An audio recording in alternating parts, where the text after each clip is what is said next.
Guys, artificial intelligence കഴിഞ്ഞ വർഷം നമ്മൾ ചാറ്റ് GPT പോലുള്ള ഒരുപാട് ടൂളുകൾ യൂസ് ചെയ്തു. ഇതൊക്കെ നമ്മുടെ ജോബിനെ ഒരുപാട് ഹെൽപ്പ് ചെയ്തിട്ടുണ്ട്. നമ്മുടെ പ്രൊഡക്ടിവിറ്റി, നമ്മൾ ബ്ലോഗ് എഴുതാൻ പഠിച്ചു. അങ്ങനെ നമുക്ക് ഇല്ലാത്ത പല സ്കിൽസും നമുക്ക് ഇന്ന് AI വെച്ചിട്ട് ചെയ്യാൻ പറ്റുന്നുണ്ട്. പക്ഷേ AI ഏജൻസ് എന്താണ്? AI ഏജന്റ് നമ്മൾ ഉദ്ദേശിച്ച ആളല്ല. അപ്പോൾ അതിനെക്കുറിച്ച് ചോദിച്ചറിയാൻ തന്നെ AI എക്സ്പെർട്ട് ആയിട്ടുള്ള ഒരാൾ ഇന്ന് നമ്മോടൊപ്പം ഉണ്ട്, അമൽ ഷേഖ്. അദ്ദേഹത്തിന് അത് AI തന്നെ ഒരു സ്റ്റാർട്ടപ്പ് ഉണ്ട്. അപ്പോൾ എൻ്റെ കുറച്ച് കൺസേൺസ് ഉണ്ട്. അപ്പോൾ നമ്മൾ റിസർച്ച് ചെയ്യുന്നതിൻ്റെ ഭാഗമായിട്ട് AI ഏജൻസ് നമ്മുടെ ജോബിനെ റീപ്ലേസ് ചെയ്യാൻ പോകുന്നു എന്നൊക്കെ ഞാനിങ്ങനെ കണ്ടു. ഞാൻ പല ടൂളുകൾ സെർച്ച് ചെയ്തപ്പോഴും അല്ലെങ്കിൽ പല ടൂളുകൾ യൂസ് ചെയ്തപ്പോഴും സെയിം എക്സ്പീരിയൻസ് ആണ് എനിക്ക് ഉണ്ടായിട്ടുള്ളത്. അപ്പോൾ അതിനെക്കുറിച്ച് നമുക്ക് കൂടുതൽ ചോദിച്ചറിയാം. എന്താണ് AI ഏജൻസ്? ഏജൻസ് എന്ന് പറയുന്ന ടേം ഒരു പുതിയ ടേം അല്ല. ആർട്ടിഫിഷ്യൽ ഇന്റലിജൻസും ഒരു പുതിയ ടേം അല്ല. It's been there for last 75 years. 75 years? Yes. 1950s artificial intelligence എന്നുള്ള ടേം കോയിൻ ചെയ്യുന്നത്. പിന്നെ ഏജന്റിന്റെ കോൺസെപ്റ്റ് നമ്മുടെ പീറ്റർ നോർവിഗിന്റെ ബുക്സിൽ നോക്കിയാലും നമുക്ക് കാണാൻ പറ്റും. അതിനകത്ത് കോംപ്ലക്സ് ഡിസിഷൻ മേക്കിംഗ് എപ്പോഴും ഏജൻസിനെ കൊണ്ടാണ് ചെയ്യിപ്പിക്കുന്നത്. അതായത് മനുഷ്യരെ പോലെ തന്നെ ഗെയിം തിയറി എന്ന് പറയുന്ന ഒരു കോൺസെപ്റ്റ് വെച്ചിട്ട് ഇൻസെന്റീവ്സ് പ്രൊവൈഡ് ചെയ്യും ഏജൻസിന്. അതിനൊരു മോട്ടിവേഷൻ വേണമല്ലോ ഡിസിഷൻ എടുക്കാൻ. അപ്പം ഓരോ സ്റ്റേജിലും ഓരോ സ്റ്റെപ്പിലും ഓരോ എക്സിക്യൂഷനിലും മൾട്ടിപ്പിൾ ഏജൻസ് എന്ന് പറഞ്ഞു കഴിഞ്ഞാൽ it's a piece of software. It can do for example you can create an agent for a travel booking. For example flight book ചെയ്യാൻ ഒരു ഏജന്റിനെ യൂസ് ചെയ്യാം. അതിന്റെ കൂടെ തന്നെ ഹോട്ടൽ ബുക്ക് ചെയ്യാൻ ഒരു ഏജന്റ്. നമ്മൾ ആ സിസ്റ്റത്തിനോട് പറയുകയാണ്, ഓക്കെ എനിക്ക് ഇന്നൊരു ട്രാവൽ ഉണ്ട്, പ്ലാൻ മൈ ഐറ്റിനറി എന്ന് പറഞ്ഞു കഴിഞ്ഞാൽ ഓട്ടോമാറ്റിക് ആയിട്ട് നമുക്ക് ഈ സാധനങ്ങളെല്ലാം ചെയ്യാൻ പറ്റും. അതൊരു സിമ്പിൾ എക്സാമ്പിൾ ആണ്. ഒരു ഇച്ചിരൂടെ നമ്മുടെ ഓഡിയൻസ് എന്ന് പറഞ്ഞു കഴിഞ്ഞാൽ ഒരുപാട് ടെക് ഒക്കെ അറിയാത്ത ആളുകളുണ്ട്. അപ്പോൾ ഇതിൻ്റെ അകത്ത് അപ്പോൾ അവർക്ക് ബേസിക്കലി ഇത് എങ്ങനെയായിരിക്കും ഇമ്പാക്ട് ചെയ്യാൻ പോകുന്നത്? ഇപ്പോൾ AI ഏജൻസ് എന്ന് പറയുമ്പോൾ അതിനൊരു ഡിസ്ക്രിപ്ഷൻ ആയിട്ടോ അല്ലെങ്കിൽ ഒരു ഡീറ്റെയിൽഡ് ആയിട്ടോ ഒരു ഡിസ്ക്രിപ്ഷനും അതിനൊരു എക്സാമ്പിളും പറയാൻ പറ്റും, റിയൽ ടൈമിൽ എഫക്ട് ചെയ്യാൻ പോകുന്ന രീതിയിൽ. എക്സാമ്പിൾസ് പറഞ്ഞു കഴിഞ്ഞാൽ ഓട്ടോണോമസ് സിസ്റ്റംസ് ആണ്. നമ്മൾ കമ്പ്യൂട്ടർ പ്രോഗ്രാംസ് അറിയാം, ഒരുപാട് കാര്യങ്ങൾ ചെയ്തു. നമ്മളിപ്പം നമ്മൾ എവറി ഡേ ഏതൊരു വ്യക്തിയുടെയും ലൈഫിൽ the day start with a computer program. Exactly. Internet use ചെയ്യാത്തവരാരുമില്ല, ബ്രൗസ് ചെയ്യാത്തവരാരുമില്ല. അപ്പൊ അതിന് ചിന്തിച്ച് നല്ല തീരുമാനങ്ങൾ എടുക്കാനുള്ള കാപ്പബിലിറ്റി ഉണ്ട്. മെഷീൻ ലേണിംഗ് അങ്ങനെയുള്ള കുറെ സാധനങ്ങൾ ഇപ്പോഴാണ് കുറച്ചും കൂടി കൊമേഴ്ഷ്യൽ രീതിയിലും അല്ലെങ്കിൽ ഡെയിലി ലൈഫിൽ യൂസ് ചെയ്യുന്ന ഒരു സിറ്റുവേഷൻ വന്നത്. ഇതിന്റെ ആപ്ലിക്കേഷൻസ് ഒരു മെയിൽ ഡ്രാഫ്റ്റ് ചെയ്യുന്ന മുതൽ ഒരു real time surveillance system. For example ഇപ്പം നമ്മുടെ വയനാട്ടിൽ ലാൻഡ് സ്ലൈഡ് വന്നില്ലേ, ഒരു ഏജന്റിനെ ഡിപ്ലോയ് ചെയ്യുകയാണെങ്കിൽ നമുക്കൊരു യൂസ് കേസ് പറയാം. നമ്മളൊരു ഏജന്റിനെ ഡിപ്ലോയ് ചെയ്യണം. ഏജന്റ് എന്താ ചെയ്യേണ്ടതെന്ന് പറഞ്ഞു കഴിഞ്ഞാൽ ആളുകൾക്ക് അലേർട്ട് കൊടുക്കുക. ലാൻഡ് സ്ലൈഡ് വരാൻ ചാൻസ് ഉള്ള സ്ഥലങ്ങളിൽ നമ്മൾ മൾട്ടിപ്പിൾ ഡേറ്റ നമ്മൾ ഇൻപുട്ട് കൊടുക്കും. ഒന്നാമത്തെ കാര്യം നമുക്ക് സാറ്റലൈറ്റ് ഇമേജറീസ് കൊടുക്കാം. നമുക്ക് പ്രോൺ ആയിട്ടുള്ള ഏരിയാസിൽ നമുക്ക് വേണമെങ്കിൽ സെൻസേഴ്സ് വെക്കാം, റെയിൻഫോൾ മെഷർ ചെയ്യാം, വൈബ്രേഷൻ മെഷർ ചെയ്യാം. അപ്പം ഇതുപോലത്തെ മൾട്ടിപ്പിൾ ഇൻഫർമേഷൻ ഒരു സിസ്റ്റത്തിന് കൊടുത്തിട്ട് നമ്മൾ പറയുകയാണ്, അല്ലെങ്കിൽ റെയിൻഫോളിന്റെ ഡെൻസിറ്റി മെഷർ ചെയ്യാം. ഇത്രയും ഇൻഫർമേഷൻ നമ്മൾ കൊടുത്തതിന് ശേഷം നമ്മൾ പറയാണ്, നീ ഫുൾ ടൈം മോണിറ്റർ ചെയ്യണം. നിന്റെ ജോലി എന്ന് പറഞ്ഞു കഴിഞ്ഞാൽ ഇപ്പം അങ്ങനെ ഒരു കാര്യം, ഒരു അനോമലി ഡിറ്റക്ട് ചെയ്തെന്ന് വെച്ചോ, എന്തെങ്കിലും ഒരു പ്രോബ്ലം ഡിറ്റക്ട് ചെയ്ത് കഴിഞ്ഞാൽ നിന്റെ ജോലി അതോറിറ്റീസിനെ അറിയിക്കുക. അപ്പം നമ്മുടെ സ്റ്റേറ്റ് ഗവൺമെന്റിൽ നമുക്കൊരു ഡിസാസ്റ്റർ റിക്കവറി വിങ് ഉണ്ട്, അല്ലെങ്കിൽ അലേർട്ട് മാനേജ് ചെയ്യാൻ നമുക്കൊരു വിങ് ഉണ്ട്. അപ്പം അവർക്ക് ഗവൺമെന്റ് ഒഫീഷ്യൽസിനും അതുപോലെ തന്നെ കോമൺ പീപ്പിൾ, ട്രാഫിക് അവിടെ പോകുന്ന ആളുകൾ ട്രാഫിക് ഡീവിയേറ്റ് ചെയ്യണം. ഇതെല്ലാം ഓട്ടോമേറ്റ് ചെയ്യേണ്ട ടൈം എത്തി. കാരണം I feel like it's a weather forecasting into ഒരു അഡ്വാൻസ്ഡ് ആയിട്ടുള്ള version and it will work in a real time. അതെ, ഇതിപ്പം ജോബ്സ് പോകുന്നതല്ല, വർക്ക് എന്താണെന്ന് റീഡിഫൈൻ ചെയ്യുകയാണ് ചെയ്യുന്നത്. അതായത് ഇതിനുള്ള അഡ്വാൻറ്റേജ് എന്ന് പറഞ്ഞാൽ ബെറ്റർ ലിവിങ് സ്റ്റാൻഡേർഡ്സ് കിട്ടും, ബെറ്റർ ഹെൽത്ത് കെയർ കിട്ടും, ബെറ്റർ വെതർ പ്രഡിക്ഷൻ സിസ്റ്റംസ് കിട്ടും. മൊത്തത്തിൽ this is actually improving the quality of life. മനുഷ്യൻ ഇതുവരെ ജീവിച്ചു വന്ന ഒരു രീതികളും ടെക്നോളജി എപ്പോഴും അതിനെ കൂടുതൽ എൻഹാൻസ് ചെയ്യണം, നമ്മുടെ ലിവിങ് സ്റ്റാൻഡേർഡ്സിനെ എൻഹാൻസ് ചെയ്യണം, നമ്മുടെ വർക്ക് ലോഡിനെ കുറയ്ക്കുകയാണ്. അങ്ങനെയുള്ള കാര്യങ്ങളാണ് നമുക്ക് മെയിൻ ആയിട്ടുള്ളത് വെച്ചിട്ട് ഏജൻസി. ഇതിന്റെ പോസിബിലിറ്റീസ് എൻലെസ് ആണ്. മൈ കൺസേൺ എന്ന് പറയുന്നത് നമ്മളിപ്പോൾ എക്സിസ്റ്റിംഗ് ജോബ് റിപ്പീറ്റഡ് ടാസ്കുകൾ ഈ ഏജൻസിന് റീപ്ലേസ് ചെയ്യാൻ പറ്റും. അതിപ്പോൾ വെബ് ഡെവലപ്മെന്റ് ആയിക്കോട്ടെ, ഇപ്പോൾ ഇമെയിൽസ് അയക്കുന്നു, അല്ലെങ്കിൽ ഇന്റർനെറ്റിലുള്ള ബ്രൗസിങ്ങിന്റെ കാര്യം പറയുന്നുണ്ട്. ഇപ്പോൾ അങ്ങനെ ജോബ് റീപ്ലേസ്, അങ്ങനത്തെ ടാസ്കുകൾ റീപ്ലേസ് ചെയ്യുന്നു എന്ന് പറയുമ്പോൾ, റിപ്പീറ്റഡ് ടാസ്ക് എന്ന് പറയുമ്പോൾ ഇന്ന് മാർക്കറ്റിലുള്ള ഒരു 80% ജോബും റിപ്പീറ്റഡ് ടാസ്കുകൾ വെച്ചിട്ട് വരുന്നതാണ്. ഇപ്പോൾ ഒരാളുടെ ഏത് ആക്ടിവിറ്റി എടുത്താലും നമുക്കത് കാണാൻ പറ്റും. അവർ വരുന്നു, എന്തെങ്കിലും കണ്ടന്റ് ക്രിയേറ്റ് ചെയ്യുന്നു, അല്ലെങ്കിൽ എന്തെങ്കിലും അഡ്മിനിസ്ട്രേറ്റീവ് വർക്ക് ആയിരിക്കും, അല്ലെങ്കിൽ ടെലികോളിംഗ്, അല്ലെങ്കിൽ ക്യാഷിയർ, ഇങ്ങനെയുള്ള ജോബുകളെല്ലാം ഈ മെഷീൻ റീപ്ലേസ് ചെയ്യുമ്പോൾ അടുത്ത ഫ്യൂച്ചർ ഓഫ് ജോബ്സ് എന്തൊക്കെയായിരിക്കും, എങ്ങോട്ടായിരിക്കും നെക്സ്റ്റ് 5 yearsലുള്ള ഒരു പ്രൊജക്ഷൻ എന്തായിരിക്കും നമ്മുടെ വേൾഡിൽ? ഇപ്പം ലിങ്ക്ഡിൻ്റെ സർവേ വെച്ച് നോക്കുകയാണെന്നുണ്ടെങ്കിൽ AI ട്രെയിനേഴ്സിന് ഒരു 350% ബൂസ്റ്റ് ആയിട്ടുണ്ട്. അതായത് AI ട്രെയിനിങ് കൊടുക്കുന്ന ആളുകൾക്ക് ദാറ്റ്സ് എ ന്യൂ ഓപ്പർച്യൂണിറ്റി. അപ്പം AI എന്ന് പറയുന്നത്, ആർട്ടിഫിഷ്യൽ ഇന്റലിജൻസ് എന്ന് പറയുന്നത് ഒരു കമ്പ്യൂട്ടർ സയൻസ് സോഫ്റ്റ്വെയർ ഡെവലപ്പ് ചെയ്ത് ഡിപ്ലോയ് ചെയ്യുന്ന മാത്രമല്ല. It can be A writer, it can be A content creator, it can be A social media influencer, it can be anybody who really want to. It will impact every domain. ഏത് ഇൻഡസ്ട്രിയിലും AI ഏജൻസിനെ കൊണ്ടുവരാൻ പറ്റും. അപ്പം ഇങ്ങനെയുള്ള jobs, പുതിയ jobs create ചെയ്യുന്നത് അവരുടെ ഇൻഡസ്ട്രിയിൽ ഇങ്ങനത്തെ ടൂൾസ് ഉപയോഗിച്ച് എങ്ങനെ പ്രൊഡക്റ്റീവ് ആവാം, എങ്ങനെ റിപ്പീറ്റബിൾ ആയിട്ടുള്ള ടാസ്കുകൾ ഓട്ടോമേറ്റ് ചെയ്യാൻ പറ്റും, അങ്ങനെയുള്ള കാര്യങ്ങൾ ചെയ്യുന്ന ആളുകളായിരിക്കും the person who is more productive. He will be getting a better chance of getting a new job. അങ്ങനെ വേണമെങ്കിൽ പറയാം. അപ്പോൾ ഈ AI ഏജൻസിന്റെ എന്തെങ്കിലും സാമ്പിൾസ് എന്തെങ്കിലും കാണാൻ പറ്റും, എങ്ങനെയായിരിക്കും ഇത് വർക്ക് ചെയ്യാൻ പോകുന്നത് എന്നുള്ള രീതിയിൽ ജസ്റ്റ് ഒരു എക്സാമ്പിൾ ക്യൂരിയോസിറ്റി കൊണ്ട് ചോദിക്കുകയാണ്. കാരണം ChatGPT ഞാൻ യൂസ് ചെയ്തിട്ടുണ്ട്, അതേപോലെ ബാക്കിയുള്ള ആപ്ലിക്കേഷൻസ് യൂസ് ചെയ്തിട്ടുണ്ട്. ബട്ട് സ്റ്റിൽ ഒരു കംപ്ലീറ്റ് ടാസ്ക് ഒരു ഏജൻസിന് കൊടുത്തിട്ട് ചെയ്യിക്കുക എന്ന് പറഞ്ഞു കഴിഞ്ഞാൽ നമ്മൾ കേട്ടിട്ടുണ്ട് ഇങ്ങനെ റോബോട്ട്സ് അല്ലെങ്കിൽ ഇത് നമുക്ക് വേണ്ടിയിട്ട് ടാസ്ക് ചെയ്ത് അതിന്റെ ഔട്ട്കം കൊണ്ടുവരും എന്ന് പറയുന്ന പോലെ. അത് എങ്ങനെയാണ് അങ്ങനത്തെ ഏജൻസിനെ ബിൽഡ് ചെയ്യാൻ പറ്റുക? അപ്പോൾ അത് ഏത് കോഴ്സ് പഠിക്കണം, അങ്ങനെ ഒരു കൺഫ്യൂഷൻ നമ്മുടെ ഓഡിയൻസ് ഉണ്ടാവും. അപ്പോൾ അവർക്ക് വേണ്ടിയിട്ട് AI ഏജൻസിനെ എങ്ങനെ ബിൽഡ് ചെയ്യാം, അല്ലെങ്കിൽ അതിന്റെ കോഴ്സ്, അല്ലെങ്കിൽ അതിലേക്ക് എങ്ങനെ സ്കില്ല് ബിൽഡ് ചെയ്തിട്ട് നമുക്ക് അവരവരുടെ ഡൊമൈനിൽ ഇംപ്ലിമെന്റ് ചെയ്യാന്നുള്ളതിന്റെ ഒരു ഓവർവ്യൂ, അവരുടെ കരിയർ പാത്ത് ഏതിലേക്ക് ഫോക്കസ് ചെയ്യണം? 2 രീതിയിലുള്ള കോഴ്സുകളുണ്ട്. ഒന്ന്, ഓൾറെഡി ഉള്ള ടൂൾസ് എങ്ങനെ ഉപയോഗിക്കാം, എഫക്റ്റീവായിട്ട് ഉപയോഗിക്കാം എന്നുള്ള കോഴ്സസ് ഉണ്ട്. ഓക്കെ, വിച്ച് മീൻസ് നമ്മളിപ്പോൾ ChatGPT ഓൾറെഡി മാർക്കറ്റിലുള്ള AI ടൂൾസിനെ എഫക്റ്റീവായിട്ട് നമ്മുടെ ജോബിന് വേണ്ടിയിട്ട് നമ്മൾ യൂസ് ചെയ്യുന്നു. പിന്നെ അതർ കാറ്റഗറി അടുത്തൊരു സാധനം എന്ന് പറഞ്ഞാൽ ഇതുവരെ അൺടച്ച്ഡ് ആയിട്ടുള്ള പ്രോബ്ലംസിന് വേണ്ടി പുതിയൊരു സിസ്റ്റം ക്രിയേറ്റ് ചെയ്യുക. സോ അതായത് ജോബ് റെസ്പോൺസിബിലിറ്റി ഇത്രയും നാളും ഞാൻ ഒരു 10 years ആയിട്ട് കോഡ് ചെയ്യുന്നുണ്ട്. മൾട്ടിപ്പിൾ റോൾസ് ഹാൻഡിൽ ചെയ്തിട്ടുണ്ട്. Front end engineer, back end, devops. അപ്പൊ അതൊക്കെ ഒരു റോളാണ്. പക്ഷെ ഇപ്പോഴത്തെ ഒരു മോഡേൺ വേൾഡിൽ I think everybody should take a creator role. They should create things irrespective of their specific. ഞാൻ ഫ്രണ്ട് എൻഡ് ആണ്, അല്ലെങ്കിൽ ഞാൻ ബാക്ക് എൻഡ് ആണ്, അല്ലെങ്കിൽ ഞാൻ കണ്ടന്റ് ക്രിയേറ്റർ ആണ്, അല്ലെങ്കിൽ ഞാൻ മാർക്കറ്റിംഗും അല്ലെങ്കിൽ ബിസിനസ് മാത്രമേ ചെയ്യൂ, അങ്ങനല്ല. Everybody should be able to do everything. ഒരു മൾട്ടിപ്പിൾ സ്കിൽ സെറ്റ്സിന്റെ ഒരു കോമ്പിനേഷനിലാണ് പുതിയൊരു സാധനം വരുന്നത്. ഫോർ എക്സാമ്പിൾ ഇപ്പം ആർട്ടിഫിഷ്യൽ ഇന്റലിജൻസും ഹെൽത്ത് കെയറും. റേഡിയോളജിസ്റ്റിന്റെ ഒരുപാട് പ്രശ്നങ്ങൾ, ഒരുപാട് വർക്ക് ലോഡ് കുറയ്ക്കാൻ പറ്റും. നമ്മളെ ഡോക്ടേഴ്സ് ആണെങ്കിലും നമ്മൾ ഗവൺമെന്റ് സെക്ടേഴ്സ് എടുത്താൽ, ഇപ്പൊ റീസെന്റ് നമ്മളൊരു study, we were doing research and studies. അപ്പൊ അതിൽ മനസ്സിലാക്കിയ ഒരു കാര്യം, ഞങ്ങളുടെ പ്രോഡക്റ്റ് ഡെന്റിസ്ട്രിയിലാണ്. ഡോക്ടേഴ്സിന് റിയൽ ടൈം എക്സ്റേസും അല്ലെങ്കിൽ CT സ്കാൻസും അനലൈസ് ചെയ്ത് റിപ്പോർട്ട് കൊടുക്കുന്ന സാധനം. അവർക്കൊരു അസിസ്റ്റന്റ് പോലെ. നമ്മൾ ഉദ്ദേശിക്കുന്നത് combination of human expertise and machine precision. അപ്പം അതിനുവേണ്ടി നടത്തിയൊരു സ്റ്റഡിക്ക് അത് കിട്ടിയ ഒരു പുതിയ ഡേറ്റയാണ്. നമ്മുടെ കേരളത്തിൽ അറൗണ്ട് 36,000 ഡെന്റൽ ഡോക്ടേഴ്സ് ഉണ്ട്. അതിൽ 2% മാത്രമാണ് ഗവൺമെന്റ് ഹോസ്പിറ്റൽസിൽ ജോലി ചെയ്യുന്നത്. ഒബ്വിയസ്ലി എല്ലാ ഏരിയാസിലും ഒരു ഡെന്റൽ ക്ലിനിക്സ്. അങ്ങനെ ഞങ്ങളൊരു റിസർച്ച് നടത്തി ഗവൺമെന്റ് ഹോസ്പിറ്റൽസിൽ. നമ്മുടെ team full time they were sitting with the doctors and we were observing what they were doing. അപ്പൊ അതിൽ കാണാൻ പറ്റിയ കാര്യങ്ങളെന്ന് പറഞ്ഞാൽ, there will be big line every day.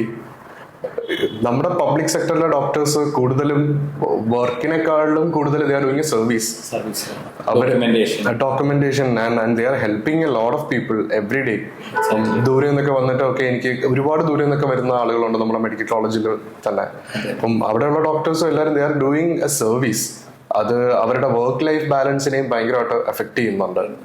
അപ്പം അവരുടെ ലൈഫ് എടുത്തു കഴിഞ്ഞാൽ ഈ വർക്കും ലൈഫും ബാലൻസ് എന്ന് പറഞ്ഞാൽ ഇറ്റ്സ് വെരി കോംപ്ലിക്കേറ്റഡ്. അപ്പം നമ്മളൊരു പ്രോഡക്റ്റ് ബിൽഡ് ചെയ്യുമ്പോൾ നമ്മുടെ ഫോക്കസ് എന്ന് പറഞ്ഞു കഴിഞ്ഞാൽ ഒരു സിസ്റ്റം, അതൊരു കമ്പ്യൂട്ടറിൽ ഓടുന്ന ഒരു പ്രോഗ്രാം, അത് കുറച്ച് എഫിഷ്യൻസി കൊടുക്കുന്ന ഉള്ള ഒരു പ്രോബ്ലം അല്ല നമ്മൾ സോൾവ് ചെയ്യാൻ ഉദ്ദേശിക്കുന്നത്, എങ്ങനെ കമ്മ്യൂണിറ്റിക്ക് ഇമ്പാക്ട് കൊണ്ടുവരാമെന്നാണ്. അപ്പം സെയിം വേയില് ഇതുപോലെ എല്ലാവരും റിസർച്ച് ചെയ്ത് സ്റ്റാർട്ട് ചെയ്യണം. അവർക്ക് ചുറ്റുമുള്ള പ്രോബ്ലംസ് കണ്ടുപിടിക്കുക, അതിലൊരു 4-5 ലെവൽ ഡൗൺ പോകുമ്പോൾ നമുക്ക് കുറച്ചും കൂടി ഒരു ഇമ്പാക്ട്ഫുൾ സൊല്യൂഷൻസ് കണ്ടുപിടിക്കാൻ പറ്റും. ഇതിനൊക്കെ ഇങ്ങനത്തെ ടൂൾസ് യൂസ് ചെയ്യാൻ പറ്റും. ഇപ്പൊ നമ്മുടെ ജിജോഷ് ചോദിച്ച ക്വസ്റ്റ്യൻ ഡെയിലി ലൈഫിൽ ചെയ്യാൻ പറ്റുന്ന ഒരു കാര്യം. ഡെയിലി ലൈഫിൽ നമുക്ക് ഏജൻസ് വെച്ച് സോൾവ് ചെയ്യാൻ പറ്റുന്ന ഒരുപാട് പ്രശ്നങ്ങളുണ്ട്. ഇപ്പം you are also running a company, you know it's a lot of mails send ചെയ്യേണ്ടി വരും, റിപ്പീറ്റഡ് ടാസ്കുകൾ ഉണ്ടാവും, പിന്നെ റിസ്ക് അസസ്മെന്റ് ഉണ്ടാവും, അല്ലെങ്കിൽ ഒരു you have to make PPT അല്ലെങ്കിൽ സ്ലൈഡ് ഉണ്ടാക്കേണ്ടി വരും. അത് ഓരോ സിറ്റുവേഷനും ഓരോ സ്ലൈഡ്സ് ക്രിയേറ്റ് ചെയ്യേണ്ടി വരും, അല്ലെങ്കിൽ ഒരു ടേം ഷീറ്റ് ഉണ്ടാക്കേണ്ടി വരും, അല്ലെങ്കിൽ ഫൈനാൻഷ്യൽസ് ചെയ്യേണ്ടി വരും. സോ ഇങ്ങനത്തെ കാര്യങ്ങളെല്ലാം നമുക്ക് ഈസി ആയിട്ട് ഓട്ടോമേറ്റ് ചെയ്യാം. ഇപ്പം ഞാൻ യൂസ് ചെയ്യുന്നത് 1-2 ടൂൾസ് ഉപയോഗിക്കുന്നുണ്ട്. ബ്രൗസർ യൂസ് എന്ന് പറയുന്ന ഒരു ടൂൾ ഉണ്ട്. ഇത് ലാങ്ചെയിന്റെ മേളില് വെബ് വോയേജർ എന്ന് പറയുന്ന ഒരു പ്രോഡക്റ്റിന്റെ മേളിൽ ബിൽഡ് ചെയ്തതാണ്. അപ്പൊ അതിന്റെ അഡ്വാൻറ്റേജ് എന്ന് പറഞ്ഞാൽ every day we use browsers, right? നമ്മളെല്ലാവരും എല്ലാ ദിവസവും ഗൂഗിൾ ക്രോമോ സഫാരിയോ ഏതെങ്കിലും ബ്രൗസർ അല്ലെങ്കിൽ ഫയർഫോക്സോ ഉപയോഗിക്കുന്ന ആളുകളാണ്. അതിനെ ഓട്ടോമേറ്റ് ചെയ്യാൻ പറ്റും. ഫോർ എക്സാമ്പിൾ ഇപ്പൊ എനിക്ക് നമ്മൾ ഇന്റർനെറ്റിൽ പോയിട്ട് ബ്രൗസ് ചെയ്യുന്ന കാര്യങ്ങൾ ഓട്ടോമേറ്റ് ചെയ്യാൻ പറ്റും. അതെ, കംപ്ലീറ്റ് മീൻസ് ഇപ്പൊ ഞാൻ പോയിട്ട് എന്തെങ്കിലും ഇപ്പോൾ നോർമലി എൻ്റെ ആക്ടിവിറ്റി ആയിട്ട് എൻ്റെ കോമ്പറ്റേറ്റേഴ്സിനെ സെർച്ച് ചെയ്യാറുണ്ട്, ആരൊക്കെയാണ് എൻ്റെ ബിസിനസിന്റെ കോമ്പറ്റേറ്റർ. അപ്പോൾ ഈ പറഞ്ഞ ടാസ്കുകൾ ഞാൻ മാനുവലി ചെയ്യുന്നതിന് പകരമായിട്ട് ഏജൻസിന് ചെയ്യാൻ പറ്റും. അതെ, അത് പോസിബിൾ നമ്മുടെ പെർമിഷൻസും കാര്യങ്ങളൊന്നും ഇല്ലാതെ ഇതെങ്ങനെയാണ് അങ്ങനെ ഒരു ഏജൻസി വർക്ക് ചെയ്യുക? പെർമിഷൻസ് ആദ്യമേ ഫുൾ പെർമിഷൻ ഓത്തറൈസ് ചെയ്യാൻ പറ്റും, ജിജോഷിന് പറയാൻ പറ്റും. അപ്പൊ അതിൽ കുറച്ച് പെർമിഷനിൽ നമുക്ക് കുറച്ച് ഓത്തറൈസേഷനിൽ പ്രശ്നമുള്ള പോയിന്റ്സ് എന്ന് പറഞ്ഞാൽ, ഫോർ എക്സാമ്പിൾ നമ്മൾ സംസാരിച്ചുകൊണ്ടിരിക്കുകയാണ്, നമ്മളിപ്പോ ഒരു സിസ്റ്റം ഉണ്ടാക്കി, അതിൽ പിസ്സ ഓർഡർ ചെയ്യാൻ പറ്റും. അതിന് ഓൾറെഡി കാർഡ് കണക്റ്റഡ് ആണ്. വെബ് ബ്രൗസറിനകത്ത് നമുക്ക് APIസോ ഒന്നിന്റെ ആവശ്യമില്ല ഒരു ആക്ഷൻ എടുക്കാൻ. മൂവ് ചെയ്യാൻ ഇപ്പൊ കമ്പ്യൂട്ടറിന് അറിയാം എന്തൊക്കെയാണ് ആ സ്ക്രീനിലുള്ളത്. ആ സ്ക്രീനിലുള്ള സാധനങ്ങളിൽ ചെക്ക്ഔട്ട് ബട്ടൺ ഏതാണ്, അല്ലെങ്കിൽ ഫോം എങ്ങനെ ഫില്ല് ചെയ്യണം, അതൊരു ഇൻപുട്ട് ബോക്സ് ആണോ, ഏത് അഡ്രസ്സ് ചൂസ് ചെയ്യണം. ആമസോൺ ഓൾറെഡി സേവ്ഡ് അഡ്രസ് എല്ലാം ആണ്. അല്ലെങ്കിൽ ഇപ്പം നമ്മൾ ഫുഡ് ഓർഡർ ചെയ്യുന്ന സ്വിഗ്ഗിയിലാണെങ്കിൽ ഓൾറെഡി അഡ്രസ്സും എല്ലാം സേവ്ഡ് ആണ്. നമുക്ക് ഫുഡ് ഓർഡർ ചെയ്യാനും നമുക്ക് വേണ്ടിയിട്ടുള്ള പ്രൊഡക്ട്സ് ഒക്കെ പർച്ചേസ് ചെയ്യാനും നമുക്ക് ഏജൻസിനെ യൂസ് ചെയ്യാം. കംപ്ലീറ്റ് ടാസ്ക് ഒരു മനുഷ്യൻ ചെയ്യും. ബ്രൗസർ ഉപയോഗിച്ച് എന്തൊക്കെ ചെയ്യുന്നുണ്ടോ അതെല്ലാം നമുക്ക് ചെയ്യിപ്പിക്കാൻ പറ്റും. വിച്ച് മീൻസ് അപ്പോൾ അതിന് ഇന്ന കേസിനില്ലാത്ത ഏത് രീതിയിലുള്ള കാര്യങ്ങളും നമുക്ക് ഓട്ടോമേറ്റ് ചെയ്യാൻ പറ്റും. എവറിഥിങ്. ഫോർ എക്സാമ്പിൾ ഞാൻ ചോദിക്കും, ഇപ്പോൾ അമൽ വർക്ക് ചെയ്യുന്നത് ഡെന്റൽ ഇൻഡസ്ട്രിയിലാണ്. അമൽ വർക്ക് ചെയ്യുന്ന ഡെന്റൽ ഇൻഡസ്ട്രിയിലാണ്. അപ്പോൾ നോർമലി ഞാൻ യൂസ് ചെയ്യുന്നതെന്ന് പറഞ്ഞു കഴിഞ്ഞാൽ നമ്മുടെ കമ്പനിക്ക് വേണ്ടിയിട്ടുള്ള കോമ്പറ്റേറ്റേഴ്സിനെ സെർച്ച് ചെയ്യാറുണ്ട്, ആരൊക്കെയാണ് നമ്മുടെ ബിസിനസിന്റെ കോമ്പറ്റേറ്റർ. അപ്പോൾ ഈ ടാസ്ക് എനിക്ക് ഒരു AI അസൈൻ ചെയ്ത് കാണിക്കാൻ പറ്റും. അതെ, ഞാനൊരു ടൂൾ യൂസ് ചെയ്യുന്നുണ്ട്. ഞാൻ ഈ നേരത്തെ പറഞ്ഞ ബ്രൗസർ യൂസ് വെച്ചിട്ട് അതൊരു ഏജന്റ് ആണ്. ഞാൻ അതിനോട് ഇത്രേ പറയൂ, ഇംഗ്ലീഷ്, അതായത് കോമൺ നാച്ചുറൽ ലാംഗ്വേജിൽ സാധാരണ പറയുന്ന പോലെ ഗൂഗിൾ ഓപ്പൺ ചെയ്യാം. അതിനുശേഷം ഈ ടേംസ്, എന്റെ കമ്പനിയുടെ കോമ്പറ്റേറ്റേഴ്സ്, ഇതാണ് എന്റെ കമ്പനി, ഇതിന്റെ കോമ്പറ്റേറ്റേഴ്സിനെ ഇന്റർനെറ്റിൽ നിന്ന് സെർച്ച് ചെയ്യാം.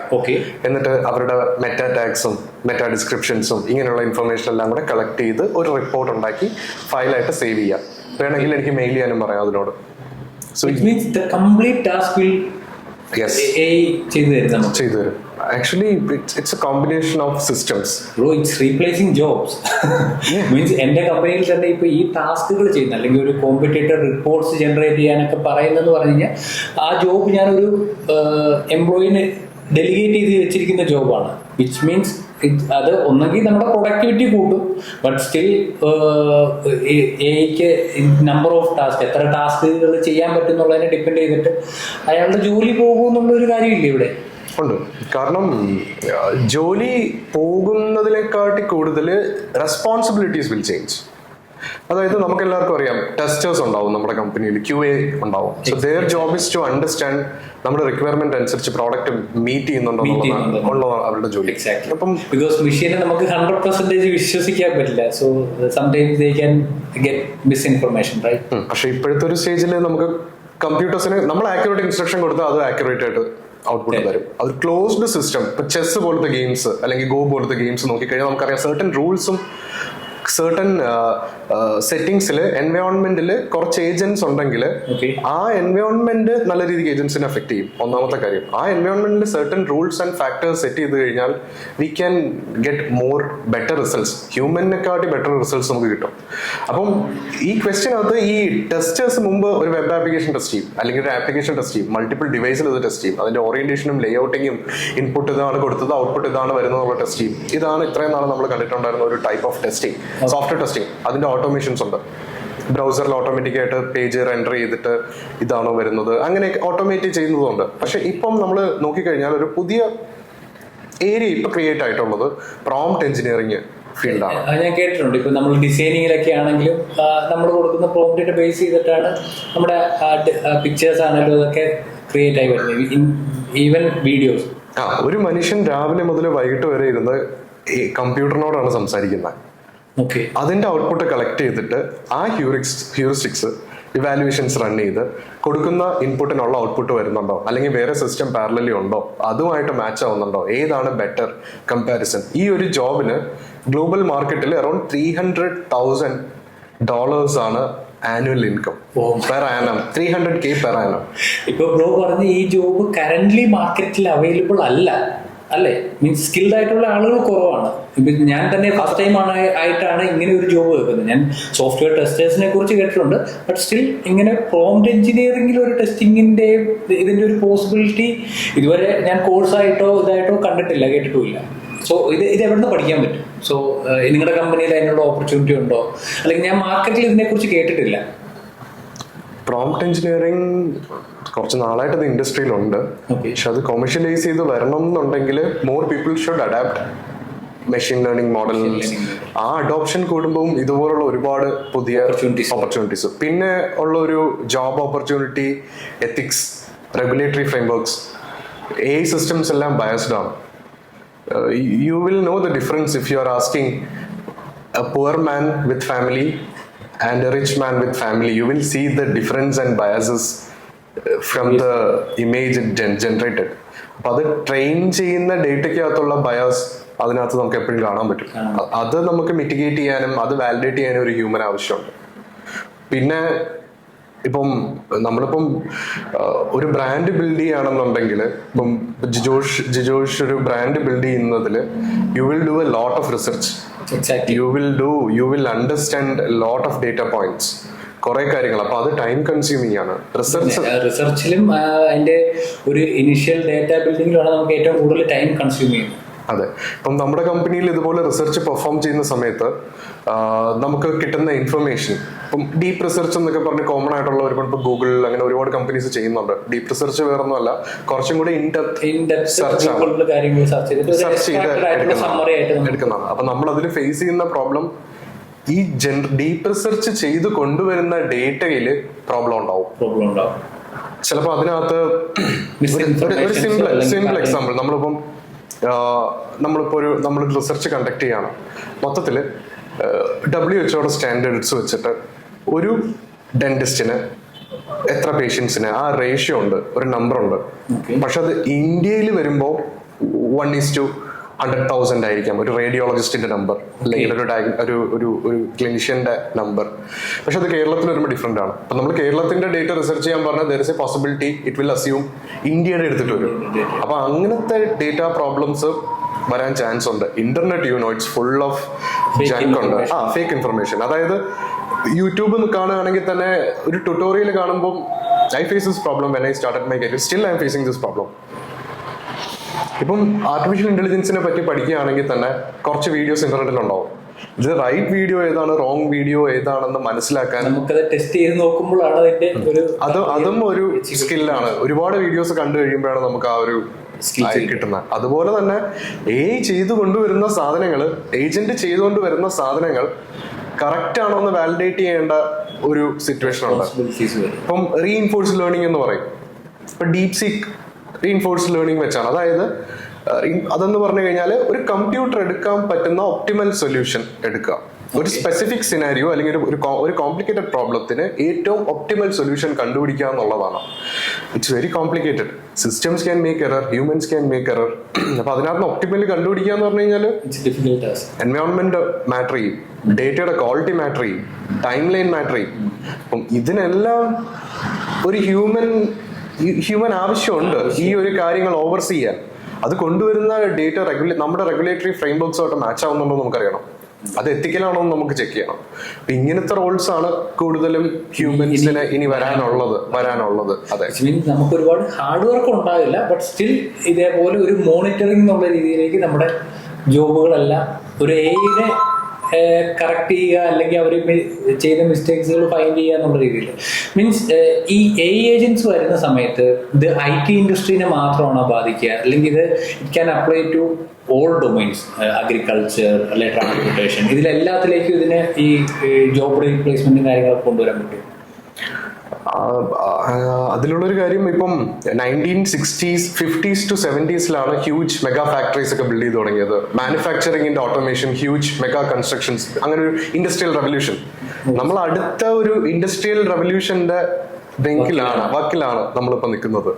അഞ്ചാമത്തെ ഇൻഡസ്ട്രിയൽ റെവല്യൂഷൻ എന്ന് വേണമെങ്കിൽ പറയാം. അപ്പം ഇവിടെ 3 കാര്യങ്ങളാണ് മനുഷ്യൻ സോൾവ് ചെയ്യാൻ നോക്കുന്നത്.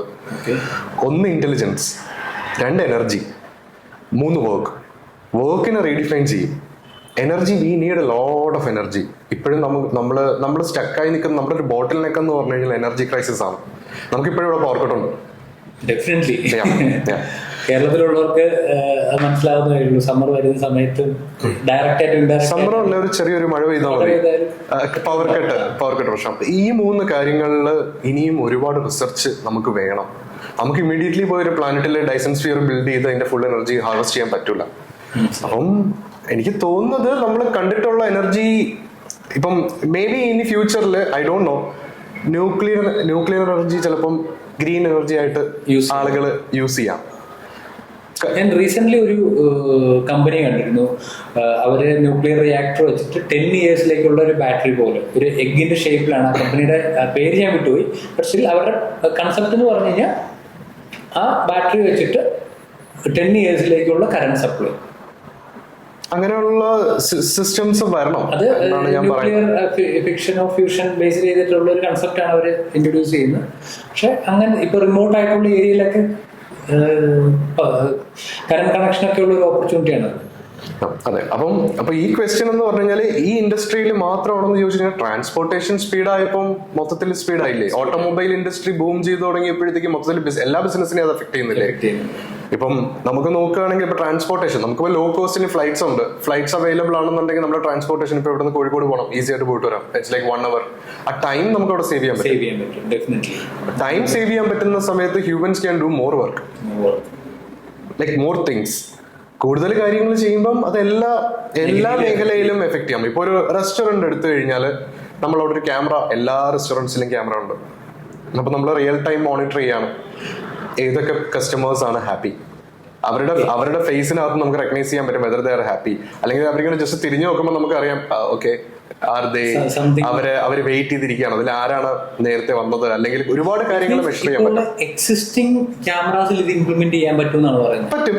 എക്സിസ്റ്റിംഗ് ക്യാമറാസ് ഓൾറെഡി ഒരു DVR സിസ്റ്റത്തിൽ കണക്ട് ചെയ്ത് പ്രോസസ് ചെയ്യുന്നുണ്ടല്ലോ. ആ സാധനത്തിന് എടുത്ത് റിയൽ ടൈം നമുക്ക് പ്രോസസ് ചെയ്താൽ മതി. അതിനൊന്നും വലിയ കോംപ്ലിക്കേറ്റഡ് തിങ്സ് ഒന്നും വേണ്ട. സൊല്യൂഷൻസ് നമുക്ക് AI വെച്ചിട്ട് പ്രൊവൈഡ് ചെയ്യാം. അത് ഓൾറെഡി അവൈലബിൾ ആണ്. ഇതെടുത്ത് അഡാപ്റ്റ് ചെയ്യാന്നുള്ളതാണ് അതിലുള്ളൊരു കാര്യം. ഇത് ഓവർ ഹൈപ്ഡ് ആണ് AI എന്ന് പറയുന്ന ഒരു ടെക്നോളജി. പല ആളുകളും ഇത് അവരുടെ ഡെയിലി ലൈഫിൽ അഡാപ്റ്റ് ചെയ്യാൻ റെഡിയാണോ എന്നുള്ളതാണ് ഒരു ക്വസ്റ്റ്യൻ. അപ്പൊ അതിന് പ്രോപ്പർ അവയർനെസ് വേണം. പല ആളുകളുടെ അടുത്തും നമ്മളിപ്പം ഈ ജനറേറ്റീവ് AI പറ്റി സംസാരിക്കുന്ന പോയിന്റില് ChatGPT വന്നതിന് ശേഷമാണ് ആളുകൾ ചോദിക്കുന്നത്. അതിനു മുമ്പേ ഈ സാധനമുണ്ട്, അതിനു മുമ്പേ വി ആർ ബിൽഡിംഗ് സിസ്റ്റംസ്. ChatGPTക്ക് ശേഷം അവർക്ക് ചോദിക്കാൻ പറ്റും, ഓക്കെ ഇത് ChatGPT പോലാണോ വർക്ക് ചെയ്യുന്നതെന്നുള്ളത്. അപ്പം ഇത് കുറച്ചും കൂടെ പബ്ലിക്കിൽ എത്തിക്കുക, ഈ ഒരു അവയർനെസ് ക്രിയേറ്റ് ചെയ്യുക എന്നുള്ളത് ഒരു ഇമ്പോർട്ടന്റ് കാര്യമാണ്. ദേ can do more. they can automate their work. എല്ലാവർക്കും work life balance it's very complicated. You know, startup founders we don't have A balance at all. Exactly. So അത് നമുക്ക് ചെയ്യണമെന്നുണ്ടെങ്കിൽ we have to use these kinds of tools, technologies. There should be a balance between work and life, and we don't have it. Most engineers or most CEOs or founders or whoever working very hard. ഒരു challenge ആയിട്ട് face ചെയ്തെന്ന് പറയുന്നത് ഇപ്പൊ നമുക്ക് ഇങ്ങനെ systems ഉണ്ടെങ്കിലും ഇപ്പൊ ഈ ഇപ്പൊ എന്റെ കമ്പനിയിലെ ടാസ്കുകൾ ട്രെയിൻ ചെയ്യിക്കാനും അതിന് വേണ്ടിയിട്ടുള്ള ഒരു കസ്റ്റമൈസ്ഡ് ആയിട്ടുള്ള ഏജൻസിനെ ബിൽഡ് ചെയ്യുന്നത് പോസിബിൾ ആണ്. It's possible. അതിന്റെ ഫ്രെയിംവർക്ക്സ് എല്ലാം ഇപ്പോഴും അതിന് ടെക്നിക്കൽ ആയിട്ടുള്ള എന്ത് നോളജാണ് എനിക്ക് വേണ്ടത്? ഫോർ എക്സാമ്പിൾ ഇപ്പൊ എന്റെ കമ്പനിയിൽ ഒരു സെയിൽസ് അസിസ്റ്റന്റ് ആയിട്ടോ കോൾ ചെയ്യാൻ വേണ്ടിയിട്ടോ അല്ലെങ്കിൽ ഇമെയിൽ മാർക്കറ്റിംഗ് ആയ പോലെ അല്ലെങ്കിൽ നമുക്ക് വരുന്ന ലീഡ്സിനെ കൺവേർട്ട് ചെയ്യാൻ വേണ്ടിയിട്ടോ ഇങ്ങനെയൊക്കെയുള്ള ഒരുപാട് കസ്റ്റമൈസ്ഡ് ആയിട്ട് ഞാൻ പറഞ്ഞ എന്റെ ബിസിനസ് മനസ്സിലാക്കി അതിനനുസരിച്ച് റെസ്പോണ്ട് ചെയ്യാൻ പറ്റുന്ന ചാറ്റ് ബോട്ട്സ് ഒക്കെ അവൈലബിൾ ആണ്. എനിക്ക് 1-2 ചാറ്റ് ബോട്ട്സിനെ കുറിച്ച് കേട്ടിട്ടുണ്ട്. ബട്ട് സ്റ്റിൽ ഞാൻ പറഞ്ഞ നമ്മുടെ ഡേറ്റ പോകാണ്ട് നമ്മുടെ സർവറിൽ തന്നെ ചെയ്യാൻ പറ്റുന്ന രീതിയിലേക്ക് പോസിബിലിറ്റി ഉണ്ട്. ഇപ്പൊ ഒരുപാട് പുതിയ മോഡൽസ് വരുന്നുണ്ട്. അതായത് സാധാരണ കമ്പ്യൂട്ടറിൽ വർക്ക് ചെയ്യാൻ പറ്റുന്ന രീതിയിൽ. ഇവൻച്വലി ഇൻ നെക്സ്റ്റ് 2 years നമുക്ക് ChatGPT സിമിലർ പെർഫോമൻസ് നമ്മുടെ ഫോണിൽ അവൈലബിൾ ആയിരിക്കും. അതെ, അത് നമുക്ക് അങ്ങനെ ചെയ്യാൻ പറ്റും. അത് അങ്ങനെ ആയേ പറ്റൂ. കാരണം IoT, റോബോട്ടിക്സ് നല്ല രീതിയിൽ ഡെവലപ്പ് ആയി വരുന്നുണ്ട്.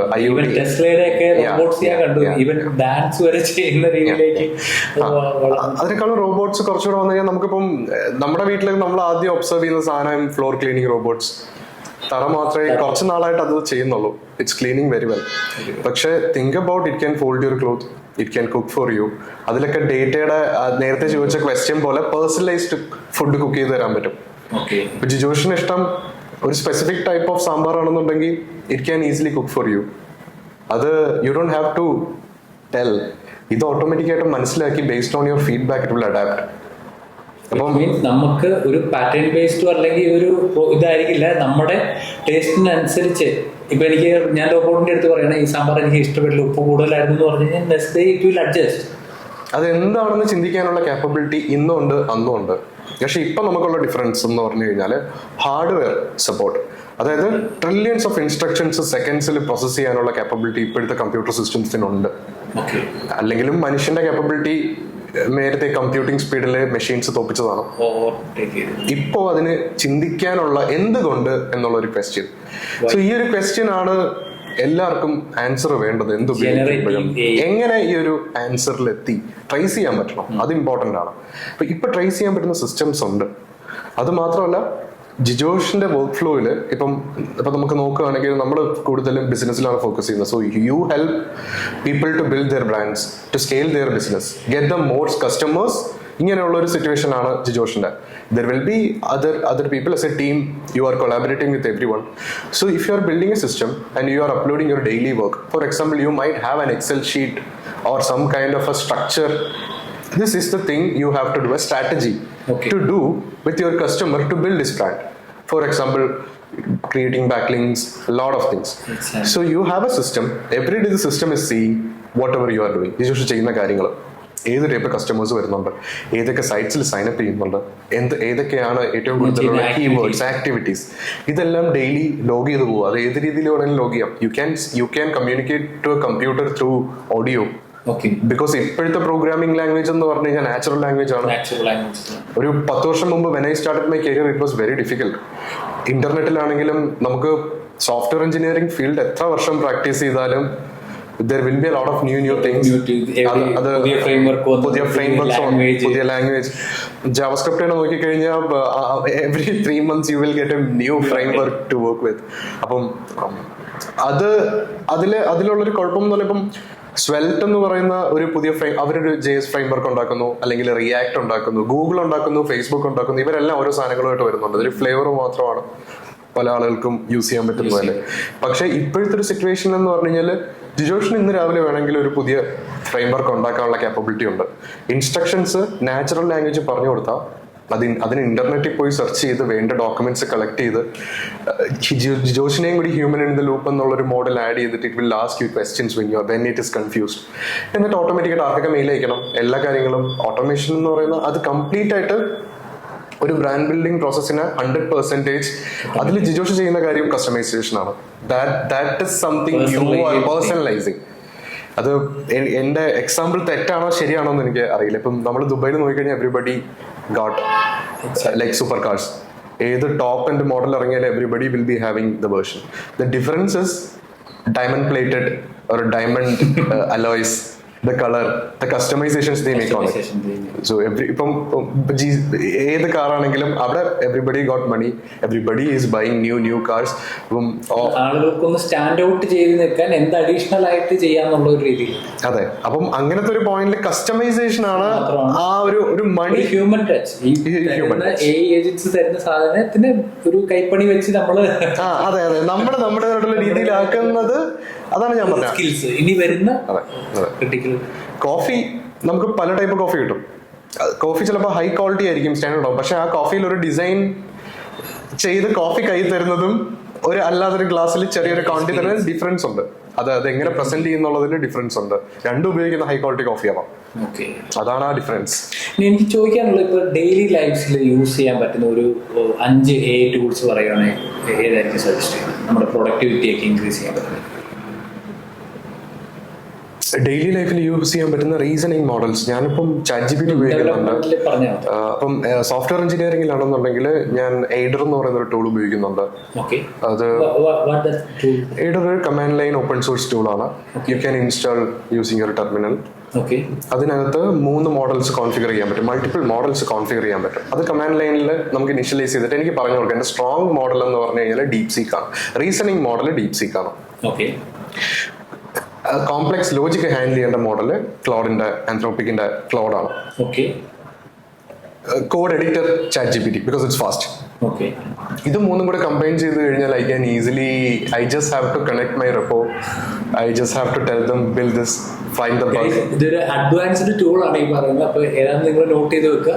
ChatGPTയും ഡീപ് സീക്കും ക്ലോഡി എല്ലാം കൂടെ മിക്സ് ചെയ്തിട്ട് യൂസ് ചെയ്യുന്നതൊക്കെയാണ് പറയുന്നത്. അപ്പോൾ ഇതിന്റെ ഒരു ഡെമോ ഒക്കെ നമുക്ക് ഫ്യൂച്ചറിൽ നമുക്ക് ഷോ ചെയ്യാൻ പറ്റും. So continue.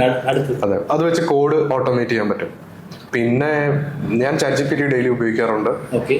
കൂടുതലും സെന്റൻസസ് സമ്മറൈസ് ചെയ്യാനും അല്ലെങ്കിൽ മെയിൽസ് ഫോം ചെയ്യാനും. അതിപ്പം ChatGPT വേണമെന്നില്ല, എൻ്റെ ഫോണിന്റെ കീബോർഡിൽ തന്നെ ഇൻബിൽട്ട് AI അസിസ്റ്റൻസ് ഉണ്ട്. അപ്പൊ ഞാൻ ടൈപ്പ് ചെയ്യുന്ന പോയിന്റിൽ തന്നെ I will get a lot of suggestions below. Professional ആണോ അതെ കാഷ്വൽ ആണോ എന്നുള്ളത് easily I don't have to go. പിന്നെയുള്ള ടൂൾസ് എന്ന് പറഞ്ഞു കഴിഞ്ഞാൽ there's a lot of tools. ഇപ്പം ഇമേജ് ജനറേറ്റ് ചെയ്യാൻ വേണ്ടി, ബാക്ക്ഗ്രൗണ്ട്സ് ജനറേറ്റ് ചെയ്യാൻ വേണ്ടി ടൂൾസ് ഉപയോഗിക്കുന്നുണ്ട്. It's a combination of multiple tools. പിന്നെ ഞാൻ കൂടുതലും ഓപ്പൺ സോഴ്സ് അല്ലെങ്കിൽ ലോക്കൽ മെഷീനിൽ സെറ്റപ്പ് ചെയ്യാൻ നോക്കും. നമ്മുടേതായിട്ടുള്ള സാധനങ്ങൾ ചെയ്യാൻ നോക്കും. ചെറിയ LLMs ഇപ്പൊ നന്നായിട്ട് പെർഫോം ചെയ്യും. LLM എന്ന് നമുക്ക് നമ്മുടെ സ്വന്തം ഡയഗ്നോസ് ബേസ്ഡ് ആയിട്ടുള്ള ചാറ്റ് എന്ന് നമുക്ക് വൈറ്റൽ വ്യൂവിന്റെ ഒരു ചാറ്റ് ബോട്ട് നമുക്ക് കാണാൻ പറ്റും, അല്ലെങ്കിൽ പബ്ലിക്കിന് അവൈലബിൾ ആകുന്ന രീതിയിലേക്ക്. എനിക്കറിയാം കേരളത്തിലെ തന്നെ ഒരു ഡെന്റൽ ഇൻഡസ്ട്രിയിൽ അല്ലെങ്കിൽ ഹെൽത്ത് ഇൻഡസ്ട്രിയിലെ ആദ്യത്തെ ഒരു ചാറ്റ് ബോട്ടാണ്. അപ്പോൾ ഇത് എങ്ങനെയാണ് പബ്ലിക് യൂസേഴ്സിന് അവൈലബിൾ ആണോ അതോ only is dedicated to doctors? നമ്മളൊരു ഡയഗ്നോസ്റ്റിക്സ് ഏജന്റ് ആണ്. അത് ഇന്ത്യയിലെ ഫസ്റ്റ് ഡയഗ്നോസ്റ്റിക്സ് ഏജന്റ് ആണ് കേരളത്തില്. അപ്പം ചാറ്റ് ബോട്ട് എന്ന് പറയുന്നത് അതിന്റെ ഒരു ഫീച്ചറാണ്. ഇതിന് കുറെ കോംപ്ലിക്കേറ്റഡ് കാര്യങ്ങൾ ഹാൻഡിൽ ചെയ്യാൻ പറ്റും. ഞങ്ങൾ ഡെന്റിസ്ട്രിയിലാണ്. മൾട്ടിപ്പിൾ കാര്യങ്ങൾക്ക് അത് ഉപയോഗിക്കാം. ഒന്ന്, ഒരു പേഷ്യന്റിന്റെ 5 വർഷത്തെ ഇൻഫർമേഷൻ അനലൈസ് ചെയ്യാൻ. ഇതിനെ ലോഞ്ചിറ്റ്യൂഡിനൽ മെമ്മറി എന്നാണ് ഞങ്ങൾ വിളിക്കുന്നത്. അതായത് ഒരു പേഷ്യന്റിന്റെ കേസ് 5 വർഷം, ഫോർ എക്സാമ്പിൾ ഒരു ക്യാൻസർ പേഷ്യന്റ് 2020 മുതൽ ഉള്ള റിപ്പോർട്ട്സ് ഡോക്ടറുമായിട്ട് സംസാരിക്കുന്നു. അപ്പം അതിനുശേഷം കഴിക്കുന്ന മെഡിസിൻസ്, ഹിസ് ഡയറ്റ്, അങ്ങനെയുള്ളൊരു ഇൻഫർമേഷൻ ഉണ്ടെങ്കിൽ ഇത് ഓട്ടോമാറ്റിക്കായിട്ട് സ്ട്രക്ചർ ചെയ്ത് അനലൈസ് ചെയ്ത്, ഇപ്പോൾ അവരൊരു നോൺ സ്മോക്കർ ആണ് അല്ലെങ്കിൽ സ്മോക്കർ ആണെങ്കിൽ പെർസെൻറ്റേജ് മാറാം അബൌട്ട് ഹിസ് കണ്ടീഷൻ.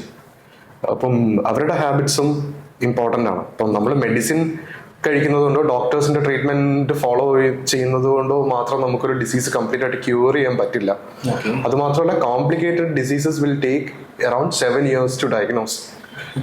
അത്രയും വർഷങ്ങൾ എടുക്കും. നമുക്ക് ചുറ്റും നോക്കിയാൽ തന്നെ നമുക്ക് ഒരുപാട് എക്സാമ്പിൾസ് കാണാൻ പറ്റും. നമ്മളിപ്പോ എന്തെങ്കിലും പേഴ്സണലി തന്നെ ഒരു ഇഷ്യൂ ആയിട്ട് ചെന്ന് കഴിഞ്ഞ് കഴിഞ്ഞാൽ അത് പല ഡോക്ടർമാരും പല രീതിയിലായിരിക്കും ഡീൽ ചെയ്യുന്നത്. അപ്പൊ ലാസ്റ്റ് അതിന്റെ ഒരു വേഴ്സ് കണ്ടീഷനിലൊക്കെയാണ് നമുക്ക് അതിന്റെ ഒരു ഡയഗ്നോസിങ് കാര്യങ്ങളൊക്കെ അവർ ചെയ്യുക. അപ്പോഴേക്കും അത് ക്യൂർ ചെയ്യുന്ന സിറ്റുവേഷൻ. അതായത് ഒരു ഡിസീസിനെ ഡയഗ്നോസ് ചെയ്യുന്നതും അതിനെ ഡയഗ്നോസ് ചെയ്യാതെ നമുക്ക് കണ്ണ് കിട്ടാതെ പോകുന്നതും തമ്മിൽ ഒരു ചെറിയ ഫ്രാക്ഷൻ ഓഫ് ലൈൻ മാത്രമേ ഉള്ളൂ, ഒരു ചെറിയൊരു ഇത് മാത്രമേ ഉള്ളൂ. അത് മാത്രമല്ല, എക്സ്റേസ് എടുക്കുകയാണെങ്കിൽ ഹ്യൂമൻസിന്റെ അതിൽ അറൌണ്ട് ഒരു 55-60,000 ഷെയ്ഡ്സ് ഓഫ് ഗ്രേ ഉണ്ട്.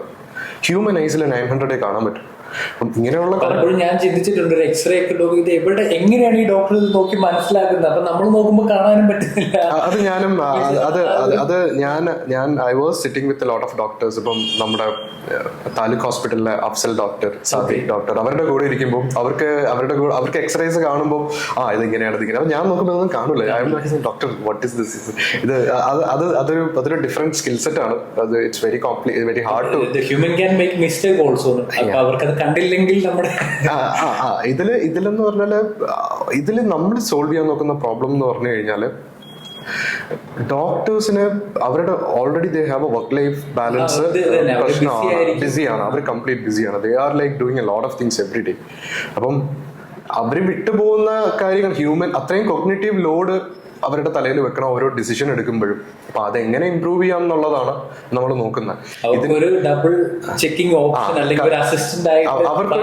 ഡോക്ടേഴ്സിന് ഒരു സെക്കൻഡ് ഒപ്പീനിയൻ, ഇതൊരു ഫസ്റ്റ് ഒപ്പീനിയൻ ആയിട്ട് ഒരിക്കലും എത്തിക്കാൻ പറ്റത്തില്ല. കാരണം അതൊരു ഹ്യൂമൻ എക്സ്പേർട്ട് ഡോക്ടറിന് മാത്രമേ ഡിസിഷൻ എടുക്കാനുള്ള ആ ഒരു കാപ്പബിലിറ്റി ഉള്ളൂ. ഇതിനെ ഉള്ള ഡേറ്റ വെച്ചിട്ട് മാക്സിമം എത്രത്തോളം ഇതായിരിക്കാം കണ്ടീഷൻ എന്ന് പറയാനേ പറ്റൂ. അപ്പൊ നേരത്തെ ചോദിച്ച ചാറ്റ് ബോട്ടിന്റെ ക്വസ്റ്റ്യൻ എന്ന് പറഞ്ഞാൽ ഞങ്ങളിപ്പം ഡിസ്ക്ലോസ് ചെയ്യുന്നില്ല. So we are developing something. ഇപ്പം ഇന്ത്യയിലെ വൺ ഓഫ് ദ ബെസ്റ്റ്, ഇന്ത്യയിലെ ഒരു വലിയൊരു റിസർച്ച് ഇൻസ്റ്റിറ്റ്യൂട്ട്, ഒരു പ്രസ്റ്റീജിയസ് റിസർച്ച് ഇൻസ്റ്റിറ്റ്യൂട്ട് കൊളാബറേറ്റ് ചെയ്താണ് നമ്മൾ ചെയ്യുന്നത്. അപ്പൊ അതിൽ നമ്മൾ ചെയ്യുന്ന കാര്യങ്ങൾ എന്ന് പറഞ്ഞാൽ, ഒന്ന് ഇതുപോലത്തെ ഇമേജിങ് സാധനങ്ങളെ ഡെന്റിസ്ട്രിക്കകത്ത് അനലൈസ് ചെയ്ത് അതിനകത്തുള്ള അനോമലീസ് കണ്ടുപിടിക്കാനും പുതിയ പുതിയ സാധനങ്ങൾ ആഡ് ചെയ്യാനും ചെയ്യുന്നുണ്ട്. അതുപോലെ തന്നെ റൂറൽ ഏരിയാസിൽ ഉള്ള പേഷ്യൻസിന് കമ്മ്യൂണിക്കേറ്റ് ചെയ്യാനുള്ള അവരുടെ എന്താ പറയേണ്ടത്, അവരുടെ പേഷ്യന്റ് ഹിസ്റ്ററി വെച്ച് ഡയറ്ററി സാധനങ്ങൾ ഫോളോ ചെയ്യുക, അവരുടെ അപ്ഡേറ്റ്സ് എടുക്കുക, കളക്ട് ചെയ്യുക. അപ്പൊ ഡോക്ടേഴ്സിനും ഈ ഒരു ഇൻഫർമേഷനും കൂടെ കിട്ടുമ്പോൾ ഇറ്റ് ഈസ് മേക്കിംഗ് ആ ഗ്യാപ്പ് ഫില്ല് ചെയ്യുക എന്നുള്ളതാണ് നമ്മൾ ട്രൈ ചെയ്യുന്നത്. അപ്പം ബേസിക്കലി നമ്മൾ നോക്കുന്നത് ഒരു എക്സ്പെരിമെന്റ് റൺ ചെയ്ത് നോക്കുകയാണ്. It's a combination of software engineers and doctors, medical professionals. നമ്മളൊരു 10 years ലോങ് ടൈം ഒരുമിച്ച് വർക്ക് ചെയ്താൽ എന്തൊക്കെ പോസിബിലിറ്റി എക്സ്പ്ലോർ ചെയ്യാൻ പറ്റും, എന്തൊക്കെയായിരിക്കും നമുക്ക്, അങ്ങനത്തെ ഒരു എക്സ്പെരിമെന്റ് ആണ് ഞങ്ങൾ കണ്ടക്ട് ചെയ്തുകൊണ്ടിരിക്കുന്നത്. ബേസിക്കലി റിസർച്ച് ആണ് കൂടുതൽ. ഡെഫിനറ്റ്ലി ഇപ്പോൾ നമ്മൾ ഈ ചെയ്യുന്നതിന്റെ ഒരു റിസൾട്ട് ആയിരിക്കും അടുത്ത ഒരു 10 വർഷം കാണുമ്പോൾ നമുക്ക് കാണാൻ പറ്റും. ക്യാൻസറിനാണെങ്കിലും ബാക്കിയുള്ള ഒരുപാട് ഡിസീസിനൊക്കെ ഒരു സൊല്യൂഷനൊക്കെ ആയിട്ട് മാറാം. അപ്പം അതെ, അത് അങ്ങനെ എന്ത് വേണമെങ്കിലും ചെയ്യാം. അപ്പൊ നമ്മൾ ഡെന്റിസ്ട്രി എടുത്ത കാരണം അതിൽ തന്നെ 9 ഡിപ്പാർട്ട്മെന്റ് ഉണ്ട് ഡെന്റിസ്ട്രിയിൽ. അതിൽ പ്രോസ്റ്റോ, അതിനകത്ത് പിന്നെ അങ്ങനെ ഡ്രിൽ ചെയ്താണ് നമ്മൾ പോകുന്നത്. It's a very big subject. അതിനകത്ത് ഒരുപാട് കാര്യങ്ങളുണ്ട്. നമുക്ക് ഇപ്പോഴും നമ്മൾ നോക്കിക്കഴിഞ്ഞാൽ ഇപ്പം റെഗുലേഷൻസ്, ഒരുപാട് കാര്യങ്ങൾ. ഇപ്പൊ ക്യാൻസറിനുള്ളൊരു ക്യൂർ കണ്ടുപിടിച്ചാലും അല്ലെങ്കിൽ ഏജിങ്ങിനുള്ളൊരു ക്യൂർ ഡിറ്റക്ട് ചെയ്താലും എന്തുണ്ടെങ്കിലും കുറെ കാര്യങ്ങൾ ഇറ്റ്സ് എ കോംപ്ലിക്കേറ്റഡ് സിസ്റ്റം. അത് മാത്രമല്ല, we can't undo or redo things in a human body. So decisions and accuracy that is paramount. Almost 99% അങ്ങനെയൊക്കെ എത്തിയെങ്കിൽ മാത്രമേ ഒരു അപ്രൂവൽ. അങ്ങനെയുള്ള ഒരുപാട് കാര്യങ്ങളുണ്ട്. അപ്പൊ അതൊക്കെ ട്രയൽ ചെയ്ത് അതൊരു റിസർച്ച് ഇൻസ്റ്റിറ്റ്യൂട്ടില് സർട്ടൻ പേഷ്യൻസിന്റെ ഇൻഫർമേഷൻ എടുത്ത് ഒരു ട്രയൽ റൺ ചെയ്ത് ഡിഫറൻസ്, ഒരു ഡയഗ്നോസിസ് ഇങ്ങനെ ആയാൽ എങ്ങനെ ഇരിക്കും, അങ്ങനെ ട്രയൽ ആൻഡ് എറർ റൺ ചെയ്ത് ക്വാളിറ്റിക്കുള്ള സാധനങ്ങൾ വെച്ച് സ്ലോലി നമുക്ക് അങ്ങനെ ബിൽഡ് ചെയ്യാൻ പറ്റുള്ളൂ.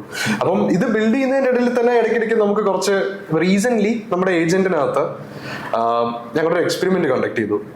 അതായത് ഒരു 10,000 പേഷ്യൻസിന്റെ ഡേറ്റ, ഇപ്പൊ സിന്ധിയ എന്ന് പറയുന്ന ഒരു ഓപ്പൺ സോഴ്സ് പ്രോജക്റ്റ് ഉണ്ട് ഗിറ്റ്ഹബിൽ. ഒരു മനുഷ്യന്റെ ലൈഫ് ഡെത്ത് സൈക്കിൾ സിമുലേറ്റ് ചെയ്യാൻ പറ്റും.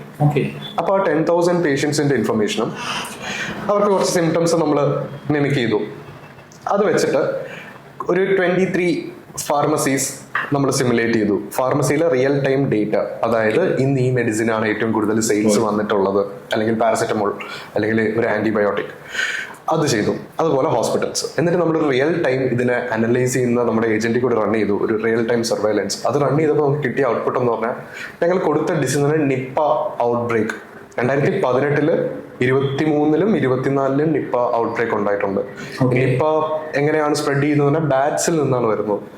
അതായത് ഈ വവ്വാല് കടിച്ചിട്ട് ഉള്ള അത് ഹ്യൂമൻസ് എടുത്ത് കഴിക്കുമ്പോഴാണ് അതിനാണ് വരുന്നത്. ഇത് മൊത്തം അനലൈസ് ചെയ്തിട്ട് ഫസ്റ്റ് പേഷ്യൻസിനെ അനലൈസ് ചെയ്തിട്ട് ലാസ്റ്റ് നമ്മുടെ കോഴിക്കോട് മലപ്പുറം ഏരിയയിലാണ് ഏറ്റവും കൂടുതൽ കേസസ് നമ്മൾ കണ്ടത്.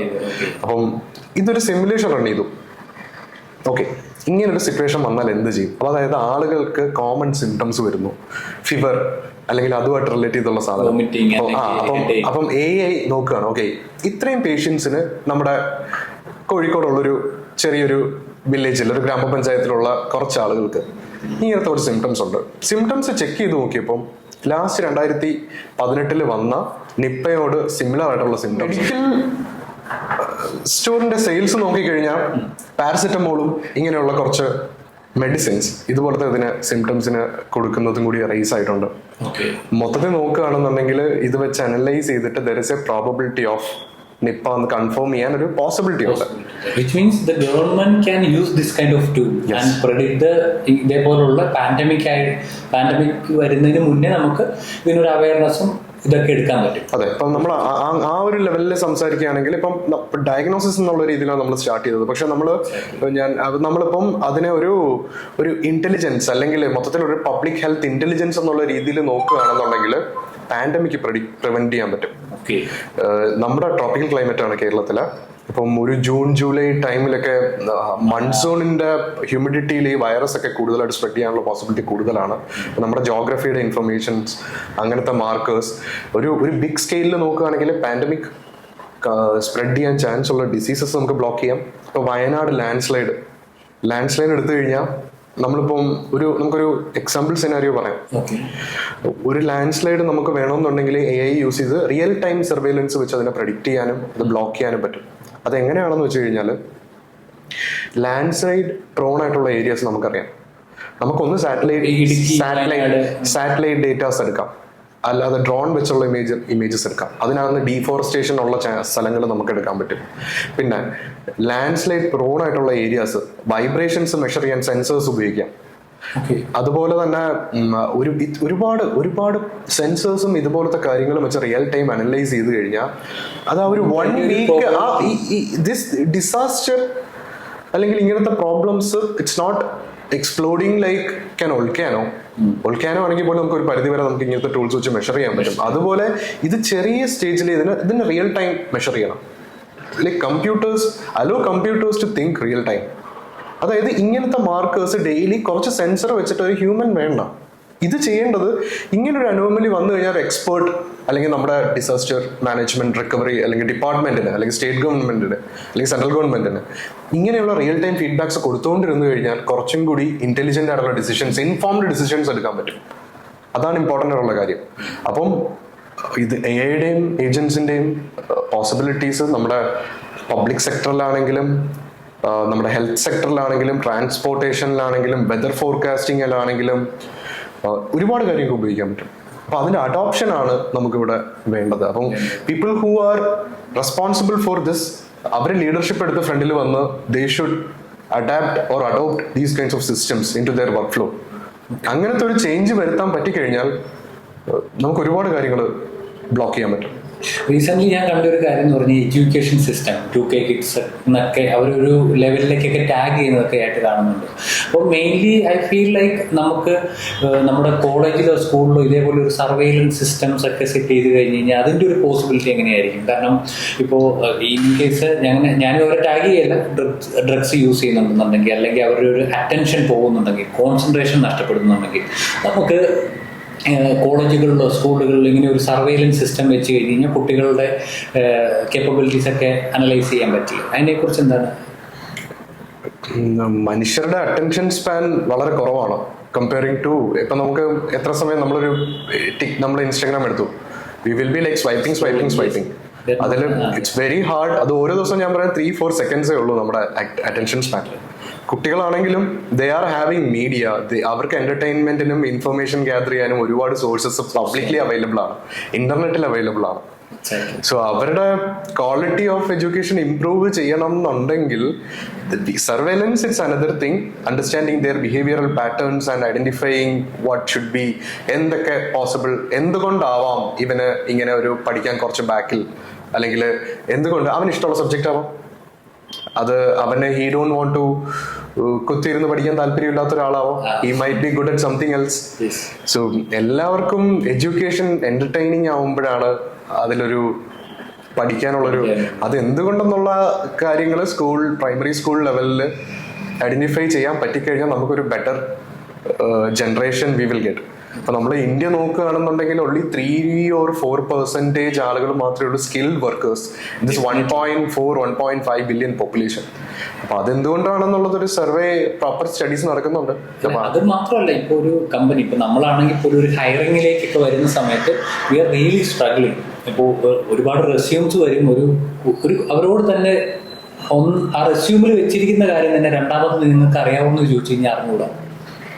അത് ഒരു കറക്റ്റായിട്ട് ഒരു ഔട്ട്പുട്ട് തരാനോ അല്ലെങ്കിൽ അതിന്റെ റെസ്പോൺസിബിലിറ്റി എടുത്തിട്ട് ഒരു വർക്ക് ചെയ്യാനുള്ള കോൺഫിഡൻസോ ഇല്ലാത്ത ഒരു ജനറേഷനാണ് കണ്ടുവരുന്നത്. അപ്പോൾ അതിൻ്റെ അകത്ത് ഇതിപ്പോൾ അവരിൽ മാത്രമല്ല നമുക്കും ആ ഫീൽസ് ഉണ്ടായിരുന്നു. അപ്പോൾ അതിനുള്ളൊരു കോൺഫിഡൻസ് ഇല്ലായ്മയുണ്ട്. അത് ഈ പറഞ്ഞ പോലെ ഒരു സ്കിൽഡ് വർക്കേഴ്സിന്റെ നമ്മൾ തിയററ്റിക്കലായിട്ട് മാത്രം കാര്യങ്ങൾ പഠിച്ചു വരുന്നതിൻ്റെ ഒരു ഡിഫിക്കൽട്ടി ആയിട്ട് എനിക്ക് ഫീൽ ചെയ്ത്. പക്ഷെ അതിനായിട്ടൊരു സൊല്യൂഷൻ, ഇപ്പോൾ AI വരുന്നുണ്ട്, പക്ഷെ AI പഠിക്കാനുള്ള റിസോഴ്സസ് കേരളത്തിൽ ഇന്നില്ല.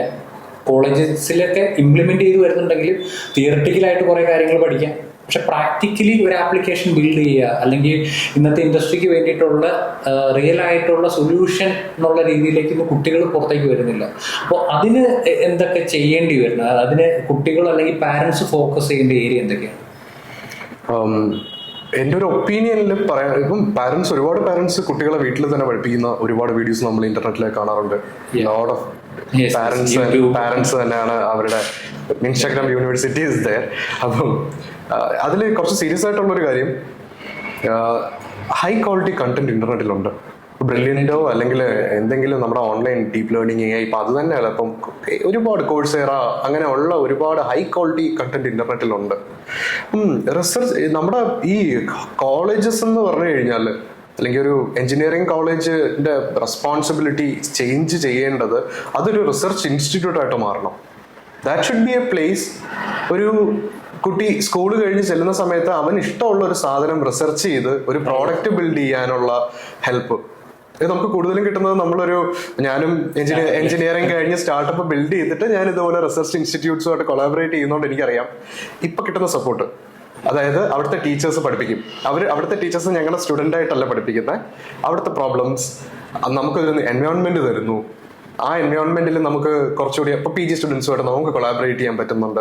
ആ ഒരു difference I M feeling. So അവിടെ ഞങ്ങള് അവർ കൺട്രീസ് ആക്ച്വലി ചേഞ്ച് ചെയ്യും, നല്ല രീതിക്ക് ചേഞ്ച് ആവുന്നുണ്ട്. അപ്പൊ നമുക്ക് ഒരു സ്റ്റാർട്ടപ്പും ഒരു ഇൻഡസ്ട്രിയും തമ്മിൽ ഒരു റിസർച്ച് ഇൻസ്റ്റിറ്റ്യൂട്ടും തമ്മിൽ ഒരു കൊളാബറേഷൻ ഉണ്ട്. അപ്പം അതിലുള്ളൊരു കാര്യം എന്ന് പറഞ്ഞാൽ നമുക്ക് ഹെൽപ്പ് ചെയ്യാൻ പറ്റും സ്റ്റാർട്ടപ്സിന് കരിക്കുലം ഇംപ്രൂവ് ചെയ്യാൻ. പക്ഷേ കേരളത്തിൽ എത്രത്തോളം ആയിട്ടുണ്ട് എനിക്ക് പേഴ്സണലി അറിയാം. അമൽ എവിടെയാണ് കൊളാബറേറ്റ് ചെയ്തത്, അതുകൊണ്ട് തന്നെയാണ് ഞാൻ ചോദിക്കുന്നത് കേരളത്തിൽ എത്രത്തോളം പോസിബിലിറ്റി ഉണ്ട്. കേരളത്തിലെ ഇൻസ്റ്റിറ്റ്യൂട്ട്സ് നമ്മുടെ ടോപ്പ് എഞ്ചിനീയറിംഗ് കോളേജസ് ആണെങ്കിലും എന്താണെങ്കിലും അവരത് അഡാപ്റ്റ് ചെയ്യുന്നുണ്ട്. They are supporting. അതൊരു ഇമ്മീഡിയറ്റ് ചേഞ്ച് ആയിരിക്കില്ല. There should be cultural shift. It should be from പാരന്റ്സിന്റെ സൈഡിൽ നിന്നും സ്റ്റുഡൻസിന്റെ സൈഡിൽ നിന്നും. It will take some time. അതെ, പക്ഷെ if you are looking into our state government, central government, they are doing really good job. They are promoting all these things. ഇപ്പം അതുകൊണ്ടാണ് ഞാൻ പറയുന്നത്, ഇപ്പം കോളേജില് ക്ലാസ്സസിനെ കാട്ടി കൂടുതലും അവർക്ക് കൊടുക്കേണ്ടതെന്ന് പറഞ്ഞു കഴിഞ്ഞാൽ an environment to experiment. Definitely അതാണ് എക്സ്പീരിയൻസ് ആണ് നമുക്ക് ആ കോൺഫിഡൻസ് തരിക. ആണ് നമ്മൾ സാധനം ബിൽഡ് ചെയ്ത് അല്ലെങ്കിൽ നമ്മൾ എക്സ്പീരിയൻസ് ചെയ്ത ഒരു സാധനത്തിന്റെ അകത്ത് നാളെ എവിടെ ചെന്ന് നമുക്ക് ഐ ക്യാൻ ബിൽഡ് അല്ലെങ്കിൽ എനിക്കത് ചെയ്യാൻ പറ്റുന്ന കോൺഫിഡൻസ് എന്ന് പറഞ്ഞാൽ ഒരു കാര്യം പല രീതിയിൽ ചെയ്തു നോക്കിയിട്ട് അത് നമ്മൾ കൊടുക്കുന്ന ഇൻപുട്ടിനനുസരിച്ചുള്ള ഔട്ട്പുട്ട് വരുന്നു എന്ന് പലതവണ കാണുമ്പോഴാണ് പല അഭിപ്രായങ്ങൾ ആളുകളുടെ ഒപ്പീനിയൻ എടുത്തതിന് ശേഷമാണ് നമുക്ക് ആ കോൺഫിഡൻസ് കിട്ടുന്നത്. ഞാൻ ചെയ്യുന്ന കാര്യം ശരിയാണ്, ആ ഒരു വാലിഡേഷൻ. അപ്പം ക്ലിനിക്കൽ ട്രയൽസ് പലപ്പോഴും ഒരു കോഴ്സ് ഇൻസ്റ്റിറ്റ്യൂട്ട് ഒന്നും കൊടുക്കാത്തത് കൊണ്ടായിരിക്കാം കുട്ടികൾക്ക് ആ ഒരു കോൺഫിഡൻസ് ഇല്ലായ്മ എനിക്ക് ഫീൽ ചെയ്തിരിക്കുന്നത്. അതാണ് ഞാൻ പറഞ്ഞത്. അല്ലെങ്കിൽ പിന്നെ നമ്മൾ അവരൊക്കെ ട്രെയിനിങ് കൊടുക്കണം പ്രോപ്പറായിട്ട്. അതായത് ഇപ്പൊ ഓപ്പൺ AI നോക്കുകയാണെങ്കിൽ $50 million ആണ് റിസർച്ച് ഇൻസ്റ്റിറ്റ്യൂട്ട്സിൽ, ടോപ്പ് US റിസർച്ച് ഇൻസ്റ്റിറ്റ്യൂട്ട്സിൽ സ്പെൻഡ് ചെയ്യുന്നത്. കാരണം they want to improve curricula, improve ചെയ്യണം. അത് എഡ്ടെക്കിനും AI ഒരുപാട് എഡ്ടെക് കമ്പനീസ് ഉണ്ട്, നല്ല ലേറ്റസ്റ്റ് എഡ്ടെക് കമ്പനീസ് പ്രോപ്പറായിട്ട് എഡ്യൂക്കേഷനെ ഇംപ്രൂവ് ചെയ്യുന്ന നമ്മുടെ കേരളത്തിൽ മാത്രമല്ല, across our country, across the globe it's there. അപ്പം ഇത് കുറച്ച് സമയമെടുക്കും. It's not easy to integrate in one day. കാരണം ആ cultural shift should be there. ഇപ്പൊ ടീച്ചേഴ്സിന് ഇപ്പം എൻ്റെ ഒരു പേഴ്സണൽ ഒപ്പീനിയൻ ഞാൻ പറയാം. അതായത് ഇപ്പം എഞ്ചിനീയറിംഗ് കോളേജസിലാണെങ്കിലും പോയിട്ട് മാം ഞാൻ കുറച്ച് വർഷം മുമ്പ് 10 years ബാക്ക് പാസ് ഔട്ട് ആണ്, ഇതൊക്കെയാണ് ഇപ്പൊ നടക്കുന്ന കാര്യങ്ങൾ, ഞങ്ങൾ കുറച്ച് സ്റ്റുഡൻസിനെ ഹയർ ചെയ്തു, ദേ ആർ വർക്കിംഗ് ഗുഡ്. പക്ഷെ നമുക്ക് കുറച്ചും കൂടി വർക്ക് ഫോഴ്സ് വേണം. ഇപ്പം ജിജോഷൻ ന്യൂസ് കണ്ടില്ലേ, ദ ലേറ്റസ്റ്റ് ന്യൂസ് അബൌട്ട് എത്ര മില്യൺ 2 million ഇന്നത്തെ ഇന്ത്യ ടുഡേയിലെ പേപ്പറിലുണ്ട് 2 മില്യണോളം AI ജോബ്സ് ആണ് ക്രിയേറ്റ് ചെയ്യാൻ പോകുന്നത് ഈ വർഷം. അതെ. അപ്പം ഇങ്ങനത്തെ ജോബ്സ് ക്രിയേറ്റ് ചെയ്യുമ്പോൾ ഒരു കമ്പനിക്കും 6 months ഒരാളെ എടുത്ത് ട്രെയിൻ ചെയ്യാനുള്ള ടൈമില്ല. സ്റ്റാർട്ടപ്സ് നോക്കിക്കഴിഞ്ഞാൽ ഇന്ത്യയിൽ പുതിയ സ്റ്റാർട്ടപ്സ് എല്ലാം വെരി സ്മോൾ സ്റ്റാർട്ടപ്സ് ആണ്. നമ്മുടേത് ഒരു വെരി സ്മോൾ സ്റ്റാർട്ടപ്പ് ആണ്. ട്രെയിനിങ്ങിനൊന്നും അവിടെ സമയമില്ല. Everybody should adapt the content. കൊച്ചു കുട്ടികൾക്ക് ഒരു ഡീറ്റെയിൽ ആയിട്ട് കാര്യങ്ങൾ അറിയാം. They have internet. ഇപ്പൊ നമ്മൾ ഒരു 20 years ബാക്ക് നോക്കിക്കഴിഞ്ഞാൽ, 25 years ബാക്ക് നമ്മുടെ ചെറിയ ഏജില് നമുക്ക് internet connection was very slow. ഇപ്പം ആ സമയത്ത് ഇന്റർനെറ്റിന്റെ കോസ്റ്റും സ്മാർട്ട് ഫോൺസ് ഇല്ല, ഹൈ ക്വാളിറ്റി കണ്ടന്റ് ഇല്ല, ബുക്സ് ഉണ്ട്, പക്ഷെ ബുക്കിനകത്തുനിന്ന് അതേപോലെ തന്നെ ലോക്കലൈസ്ഡ് ആയിട്ടുള്ള കണ്ടന്റ് ആണ്. നമുക്കൊരു ഇന്റർനാഷണൽ ലെവലിലുള്ള കണ്ടന്റിന്റെ ആക്സസിബിലിറ്റി കുറവാണ്. അതെ. അതിപ്പം നമ്മുടെ നൗക്രിയുടെ ഫൗണ്ടറിന്റെ പുള്ളിയുടെ ഒരു പോഡ്കാസ്റ്റ് ഞാൻ കണ്ടു. അപ്പൊ ആ പോഡ്കാസ്റ്റിനകത്ത് പറയുന്ന ഒരു കാര്യം, 1996 പുള്ളി അന്നൊരു പ്രോബ്ലം കണ്ടു. ജോബ്സ് എല്ലാവർക്കും വേണം. ഓൾറെഡി ജോലി ചെയ്യുന്ന ഒരാളിനും അറിയണം വേറെ ജോബ് ഓപ്പർച്യൂണിറ്റീസ് ഉണ്ടോ ഇൻ ദ മാർക്കറ്റ്. ജോബ് ഇല്ലാത്ത ഒരാളിനും വേണം, റിക്രൂട്ടറിനും അറിയണം ഏതൊക്കെയാണ് ഇപ്പം ട്രെൻഡിങ് ആയിട്ടുള്ള കാര്യങ്ങൾ എന്നുള്ളത്. അന്നത്തെ കാലത്ത് ജോബ്സ് കാണണമെന്നുണ്ടെങ്കിൽ it's very hard. Newspaper വഴിയാണ് ജോബ്സ് കിട്ടിക്കൊണ്ടിരുന്നത് 1996. അതെ, ആ ഒരു കാലഘട്ടത്തിൽ. അപ്പൊ 96 ഈ ഐഡിയ കുറച്ച് നാൾ ഷെൽഫിലായിരുന്നു. കാരണം പുള്ളിയെടുത്ത് ചോദിച്ച ചോദ്യങ്ങൾ, പുള്ളി ഫേസ് ചെയ്ത പ്രോബ്ലം, എത്ര പേർക്ക് ഇമെയിലുണ്ട്, അങ്ങോട്ടും ഇങ്ങോട്ടും ഇമെയിൽ ക്ലയൻസ് ഉണ്ട്. ഇമെയിൽ ക്ലയൻറ്റ് സെറ്റപ്പ് ചെയ്യുന്നതൊക്കെ ഒരു വലിയ കാര്യമായിട്ടാണ്. അതിനകത്ത് പുള്ളിയുടെ പോഡ്കാസ്റ്റിൽ എക്സ്പ്ലെയിൻ ചെയ്യുന്നുണ്ട് എങ്ങനെയാണ് ഒരു ഇമെയിൽ അയക്കുന്നത്. അല്ലെങ്കിൽ ഐഡിയ ഷെൽഫിലായിരുന്നു. എത്ര പേര് ഇന്റർനെറ്റ് ഉപയോഗിക്കുന്നുണ്ട്. പിന്നെ slowly he started adopting the technology. അതെ. പക്ഷെ അന്ന് അത് ഷെൽഫിൽ വെച്ചിരുന്നെങ്കിൽ നൗക്കറിയില്ല. അതുപോലെ തന്നെ ഇപ്പോഴത്തെ എമർജിങ് ടെക്നോളജീസ് നോക്കിക്കഴിഞ്ഞാൽ എല്ലാ ആളുകൾക്കും ഒരു ഫോണിൽ, അവരുടെ ഡിവൈസിൽ അല്ലെങ്കിൽ ലാപ്ടോപ്പിൽ ഇപ്പോഴത്തെ മെഷീൻ ലേണിംഗ് മോഡൽസ്, ഒരു വിഷൻ മോഡലോ അല്ലെങ്കിൽ 50 billion parameters, 100 billion parameter, deep seek നോക്കിക്കഴിഞ്ഞാൽ 600 billion പാരാമീറ്റേഴ്സ് ഉണ്ട്. ഈ സാധനങ്ങൾ, ഇത്രയും സൈസുള്ള സാധനങ്ങൾ റൺ ചെയ്യാനുള്ള ഇൻഫ്രാസ്ട്രക്ചർ ഒരു പേഴ്സണൽ കമ്പ്യൂട്ടറിൽ ഇപ്പോഴും ആയിട്ടില്ല. ഒരുപാട് ആളുകൾക്ക് ഇപ്പോഴും കിട്ടിയിട്ടില്ല. പഴയ മെയിൽ ക്ലയന്റ് പോലെ തന്നെയാണ് ഇന്ന് AI. Next 2-3 years computational cost കുറയും. പക്ഷെ അന്ന് വെച്ച് നമ്മൾ ഈ AI പ്രൊജക്ട്സോ കാര്യങ്ങളോ ഒന്നും സ്റ്റോപ്പ് ചെയ്യണ്ട. ഇപ്പം റീസെന്റ് ഇപ്പം നമ്മുടെ ഗവൺമെന്റിൽ, ഇന്ത്യൻ ഗവൺമെന്റിൽ കാണുന്ന ഒരു കാര്യം, ഗവൺമെന്റിന് മനസ്സിലായി, നമ്മുടെ സ്റ്റേറ്റ് ഗവൺമെന്റ് ആണെങ്കിലും സെൻട്രൽ ഗവൺമെന്റ് ആണെങ്കിലും ഓർ ഗ്ലോബൽ പൊളിറ്റിക്സ്, ഇപ്പൊ ജിയോ പൊളിറ്റിക്സ് നോക്കിയാൽ നമുക്കറിയാം. Everybody knows about the advantage of everybody is running US. Even India started. അതായത് ഒരു കൺട്രി തമ്മിലുള്ള ഒരു കോമ്പറ്റീഷൻ എന്ന് പറയുമ്പോൾ അതിനകത്തുള്ള കമ്പനീസ് തമ്മിലുള്ള കോമ്പറ്റീഷനും വരും. ഇപ്പൊ ടെക്നോളജിയിൽ 30 years ബാക്ക് സിലിക്കൺ വാലി, അന്ന് ഈ ഗ്ലോബലൈസേഷൻ ഇല്ലാത്തത് കൊണ്ട് ഇറ്റ് വാസ് വെരി ഹാർഡ്. ഇപ്പം സിലിക്കൺ വാലിയിലുള്ള ചെയ്യുന്ന കാര്യങ്ങൾ ലോകത്ത് എവിടെയും ചെയ്യാം. നമുക്ക് എവിടെ ചെയ്യാൻ പറ്റും. ഇവിടുത്തെ റിസർച്ച് ഇൻസ്റ്റിറ്റ്യൂട്ടിൽ ചെയ്യാൻ പറ്റും നമുക്ക് അങ്ങനത്തെ കാര്യങ്ങൾ. മുമ്പ് അത്രയും ഓപ്പർച്യൂണിറ്റി ഇല്ല. പക്ഷെ ഇപ്പം it's like democracy, everybody can do. എല്ലാവർക്കും എല്ലാ കാര്യങ്ങളും ചെയ്യാൻ പറ്റും. അപ്പം ഇന്ത്യൻ ഗവൺമെന്റിന്റെ പുതിയൊരു ഇന്ത്യ AI എന്ന് പറയുന്ന കമ്പ്യൂട്ട് ഇന്ത്യ AI എന്ന് പറഞ്ഞൊരു പ്രോജക്റ്റ് വന്നിട്ടുണ്ട്.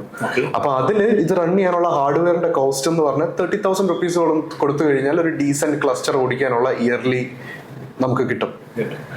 നമ്മുടെ നമ്മുടെ നമ്മുടെ അങ്ങനെയുള്ള കമ്പ്യൂട്ടേഷണൽ പവറിന്റെ കോസ്റ്റ് കമ്പനി സ്റ്റാർട്ടപ്പ് ചെയ്യാൻ താല്പര്യമുള്ളവർക്ക് ഈ പറഞ്ഞ ടെക്നോളജീസ് ഒക്കെ യൂസ് ചെയ്യേണ്ടത്. അതെ അതെ, ഒരുപാട് ഒരുപാട് ഓപ്പർച്യൂണിറ്റീസ് ഉണ്ട് നമ്മുടെ, ഒരുപാട് ഒരുപാട് ഒരുപാട്. അതിനനുസരിച്ചുള്ള റിസോഴ്സ്ഫുൾ ആയിട്ടുള്ള കാൻഡിഡേറ്റ്സ് കേരളത്തിലുണ്ട്.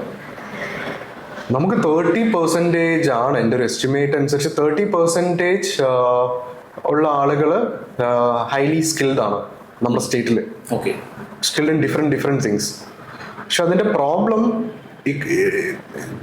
പുതിയ ഈ AI പോലുള്ള കാര്യങ്ങൾ അവർ അഡോപ്റ്റ് ചെയ്യുന്നുണ്ടെന്നുള്ളതാണ് എന്റെ ക്വസ്റ്റ്യൻ. അതെ, അത് നമ്മുടെ ആക്സിലറേറ്റേഴ്സ്, നമ്മുടെ സ്റ്റേറ്റ് ഗവൺമെന്റിന്റെ പ്രോഗ്രാംസ്, സെൻട്രൽ ഗവൺമെന്റിന്റെ പ്രോഗ്രാംസ്, അതിൽ കൂടിയൊക്കെ ഒരു പരിധിവരെയൊക്കെ ആളുകൾ, people are getting aware of they can do all this things. Support കിട്ടുന്നുണ്ട് നമുക്കിപ്പം. If a person want to do something, support is around. അതല്ല അവിടുത്തെ പ്രോബ്ലം. മൈൻഡ് സെറ്റ് ആണ് അവിടുത്തെ പ്രോബ്ലം. ഒരാളത് ചെയ്യാൻ ഇറങ്ങിപ്പോയി കഴിഞ്ഞാൽ യു വിൽ ഗെറ്റ് സപ്പോർട്ട്. അത് നമ്മുടെ കൺട്രിയിലെ റിസർച്ച് ഇൻസ്റ്റിറ്റ്യൂട്ട്സ് ആണെങ്കിലും, നമ്മുടെ കൺട്രിയുടെ എന്താണ് റെഗുലേറ്ററി ബോഡീസ് എന്ന് പറഞ്ഞാൽ, ഇന്ത്യയിലെ റെഗുലേഷൻസ് അത്ര കോംപ്ലിക്കേറ്റഡ് അല്ല കമ്പയറിംഗ് ടു യൂറോപ്പ് അല്ലെങ്കിൽ നോക്കിക്കഴിഞ്ഞാൽ. അപ്പം ഡേറ്റ പിടിച്ചു വെച്ച് വെക്കാൻ പറ്റത്തില്ല. ഇപ്പത്തെ അത് മാത്രമല്ല, സിന്തറ്റിക് ഡേറ്റ അങ്ങനത്തെ കാര്യങ്ങളൊക്കെ ഉണ്ട്. അപ്പം ഒരു ന്യൂ ജനറേഷൻ എന്ന് പറഞ്ഞാൽ അവരൊരു ജോബ് എന്നുള്ള മൈൻഡ് സെറ്റിനെ കാട്ടി ഞാൻ റെക്കമെൻഡ് ചെയ്യുന്നത് they should adapt creator mind set. അവര് ചിന്തിക്കേണ്ടത് how can I solve a problem. നമ്മൾ ചുറ്റും നോക്കിയ പ്രോബ്ലംസ് ഇല്ലേ? ഡെഫിനറ്റ്ലി ഹെൽത്ത് കെയറിലോ അല്ലെങ്കിൽ ട്രാൻസ്പോർട്ടേഷനിലോ അല്ലെങ്കിൽ റോഡിന്റെ ക്വാളിറ്റിയിലോ മാത്രം, അഗ്രികൾച്ചർ 10,000 പ്രോബ്ലംസ് ആണ് ജസ്റ്റ്. പക്ഷെ ട്രൈ അത് അവർ കോളേജ് ലെവലിൽ ചെയ്യണം. They should not. അത് കോളേജ് അല്ല, അതൊരു ഗ്രാസ് റൂട്ട് ലെവലിലാണ് ഈ ഒരു സാധനം കൾട്ടിവേറ്റ് ചെയ്യേണ്ടത്. അപ്പം കോളേജസ് ആക്ട് ചെയ്യേണ്ടത് finance management, how to manage finance, how to build a product from scratch, how to market it. അല്ലെങ്കിൽ ഒരു വ്യക്തിയുടെ, ഇപ്പം ഞാനിപ്പം ഒരു ബ്രഹ്മാസ്ത്രം ഉണ്ടാക്കി എന്റെ ഷെൽഫിൽ വെച്ചിട്ട് കാര്യമില്ല. അത് യൂസ് ചെയ്യാനുള്ള, അതെ അങ്ങനത്തെ ടൂൾസ് ആണെങ്കിൽ എത്ര വലിയ കോംപ്ലിക്കേറ്റഡ് സിസ്റ്റം ആണെങ്കിൽ ഇനി എന്തൊക്കെ ഉണ്ടാക്കിയെന്ന് പറഞ്ഞാലും അത് സെല്ല് ചെയ്യാൻ പറ്റുന്നതിന് മുമ്പ് അതിന് വാല്യൂ ഉണ്ട് എന്നുള്ളത് ബാക്കിയുള്ള യൂസേഴ്സിനെ കൊണ്ട് വാലിഡേറ്റ് ചെയ്യിപ്പിക്കണം. നമ്മൾ ശരിയാണോ? ഇപ്പൊ ChatGPT മോഡൽ നോക്കാം. ChatGPT ഫസ്റ്റ് വന്നപ്പോഴേ എല്ലാവരെയും അവർ ഫോക്കസ് ചെയ്ത് സാധനം സബ്സ്ക്രിപ്ഷൻ മോഡൽ റിലീസ് ചെയ്തതിനു ശേഷം അവർ ഗോ ടു മാർക്കറ്റ് സ്ട്രാറ്റജി വരെ വെയിറ്റ് ചെയ്തില്ല. അവർ ജസ്റ്റ് ട്രഡീഷണൽ മോഡൽസ് വെച്ച് സാധനം ഒരു ചാറ്റ് ബോട്ടിലും കണക്ട് ചെയ്ത് റിലീസ് ചെയ്തതിനു ശേഷം ദേ സ്റ്റാർട്ടഡ് അണ്ടർസ്റ്റാൻഡിങ്. അപ്പൊ അവരിത് റിലീസ് ചെയ്തപ്പോഴാണ് ബാക്കി കമ്പനീസ് ഇപ്പൊ DeepSeek, okay this is working. ChatGPT distil ചെയ്ത ഡേറ്റ എടുത്ത് DeepSeek പ്രോഡക്റ്റ് ഉണ്ടാക്കുന്നുണ്ട്. നമ്മളാണെങ്കിൽ ഡിസ്റ്റിൽ ചെയ്ത ഡേറ്റ എടുക്കുന്നുണ്ട്. അതായത് ഇൻപുട്ട് ഔട്ട്പുട്ട് ബേസ് ചെയ്ത് ക്യൂറേറ്റഡ്. അതായത് അത് ഒരു പുതിയ ജോബ് ഓപ്പർച്യൂണിറ്റി ആണ് കേട്ടോ. ഇപ്പം അത് മാത്രമല്ല, ഈ ആർട്ടിഫിഷ്യൽ ഇന്റലിജൻസിൽ ഞാനിപ്പം പുതിയൊരു ജോബ് ഞാനിപ്പോൾ പെട്ടെന്ന് ഓർക്കുന്നതുകൊണ്ട് പറയുന്നതാണ്. ഇപ്പം നമ്മുടെ റൂറൽ ഏരിയാസിൽ നിന്ന് സ്കൂൾ കുട്ടികൾ, I read a story of a school girl. She is making around 20,000 rupees, Indian rupee per month by just giving translation in her own voice. അപ്പൊ ഇതുപോലത്തെ കുട്ടികൾക്ക് സ്കൂളിൽ പഠിക്കുമ്പോഴേ അവർക്ക് വീട്ടിലിരുന്ന്, India is the power house, ഡേറ്റയുടെ power house ആണ് നമ്മുടെ country. അപ്പം നമുക്ക് ഈ കുട്ടികളെ ഈ റിമോട്ട് വില്ലേജിൽ ഇരുന്നാണ് ഇങ്ങനത്തെ ചെറിയ ചെറിയ കാര്യങ്ങൾ ചെയ്യുന്നത്. ഇപ്പൊ നമുക്ക് നോക്കേണ്ട കാര്യം, ജിയോ വന്നപ്പോ ഒരു ചേഞ്ച് ഉണ്ടല്ലോ, ഇന്റർനെറ്റിന്റെ ആക്സസ്. അതിനു മുമ്പ് വരെ ഞാൻ 1 GB 2 GB ഡേറ്റ എനിക്ക്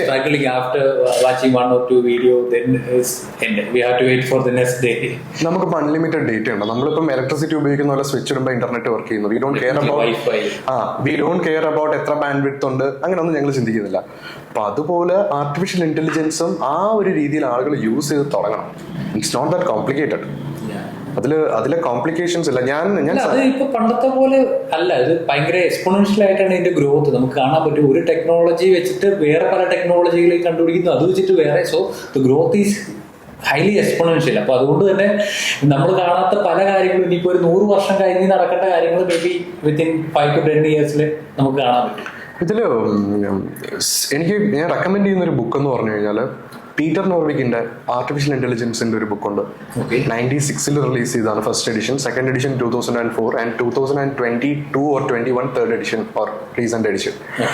അവര് പ്രോപ്പറായിട്ട് റിസർച്ച് ചെയ്ത് ആ ഒരു കാലഘട്ടത്തില് ഒരു 20-25 ഇയേഴ്സ് ബാക്ക്, അല്ലെങ്കിൽ 1995 ഒരു പ്രോപ്പർ ഒരു സ്ട്രക്ചർ അല്ലായിരുന്നു മെഷീൻ ലേണിംഗ്, അപ്പം ആർട്ടിഫിഷ്യൽ ഇന്റലിജൻസ്, അപ്പോൾ അങ്ങനെ കുറച്ച് ഒന്ന് രണ്ട് നമ്മുടെ പീറ്റർ നോർവിഗും അങ്ങനെയുള്ള കുറച്ച് seniors they made this book available. അപ്പോൾ അതിലൊരു സ്ട്രക്ചർ എത്തി. ഇപ്പോഴും അങ്ങനത്തെ ബുക്സ് വായിക്കുമ്പോൾ നമുക്കറിയാം ആ ബുക്സിൽ പറയുന്ന കാര്യങ്ങൾ ഞാൻ വായിച്ചു നോക്കുമ്പോൾ എനിക്ക് മനസ്സിലാവുന്നത് ഇപ്പൊ പോലും നമ്മളതൊരു 5%, 10% ടെക്നോളജി റെഡിനെസ്സിൽ എത്തിയിട്ടില്ല. ഇനിയും അത് മാത്രം വായിച്ചാൽ തന്നെ ഒരു 10,000 ഐഡിയാസ് കിട്ടും എന്തൊക്കെ പ്രോഡക്റ്റ് ഉണ്ടാക്കണം എന്നുള്ളത്. അപ്പം ലോട്ട് ഓഫ് അതിനകത്ത് തന്നെ നമ്മുടെ കമ്പനിയിൽ തന്നെ ഇംപ്ലിമെന്റ് ചെയ്യാൻ പറ്റുന്ന ഒരുപാട് ഓപ്പർച്യൂണിറ്റീസ് ഉണ്ട്. ഇതിൻ്റെ അകത്ത് വരുന്ന ഒരു കാര്യം എങ്ങനെ ഇംപ്ലിമെന്റ് ചെയ്യാം, അതിൻ്റെ ഒരു പ്രോപ്പർ സ്ട്രക്ചറിങ് ഉണ്ടല്ലോ. ഹൗ ടു ട്രെയിൻ നമ്മുടെ ഡേറ്റനെ എങ്ങനെ ട്രെയിൻ ചെയ്യിക്കുക, അത് വെച്ചിട്ട് ഒരു കുഞ്ഞു പ്രോബ്ലംസ് ആയിരിക്കും. അതിനുള്ള AI ഏജൻസിനെ എങ്ങനെ ബിൽഡ് ചെയ്യാം, യൂസ് ചെയ്യാം എന്നുള്ളൊരു കണ്ടീഷനുണ്ട്. സോ ഇമ്പോർട്ടൻ്റ് ആയിട്ടുള്ള ഒരു കാര്യം എന്ന് പറഞ്ഞു കഴിഞ്ഞാൽ നല്ലൊരു പബ്ലിക് പ്രസൻസ് ഉണ്ടാക്കണം. That is important. റെഗുലർ ആയിട്ട് കണ്ടന്റ്സ് പോസ്റ്റ് ചെയ്യണം. അപ്പം ആ കണ്ടന്റ് പ്രിപ്പയർ ചെയ്യുന്ന സമയത്ത് we will do a research studies. അപ്പൊ കോളേജ് സ്റ്റുഡൻസ് ഈ ഒരു അവർ S3 മുതൽ they should be ready to, semester 3 മുതൽ they should be preparing for the job. അതെ, ജോബിന്റെ ഡിസ്ക്രിപ്ഷൻസ് ആർ ചേഞ്ചിങ്. ഇപ്പൊ നമ്മള് 10-20 വർഷം മുമ്പ് കണ്ട ജോബ് അല്ല ഇപ്പോ. ഒരു 50 years ബാക്ക് ഒരു കാർ മാനുഫാക്ചറിങ് കമ്പനിയിൽ വർക്ക് ചെയ്യുന്ന ഒരു എഞ്ചിനീയർ അല്ല 2025 വർക്ക് ചെയ്യുന്നത്. ഇപ്പം അതെ ഇപ്പം ഇപ്പോഴുള്ള ഒരു കോമ്പറ്റീഷൻ. അതെ, അപ്പം നമ്മൾ തന്നെ ചിന്തിച്ചുകൊണ്ടിരുന്ന ഒരു കാര്യമാണ് ഇപ്പം റോബോട്ട്സ് വന്നു കഴിഞ്ഞാൽ ഞങ്ങളുടെ ഓട്ടോമേഷൻ പണി പോകും എന്നുള്ളത്. അപ്പം നമുക്ക് പ്രൂവൻ റെക്കോർഡ്സ് ഉണ്ട്.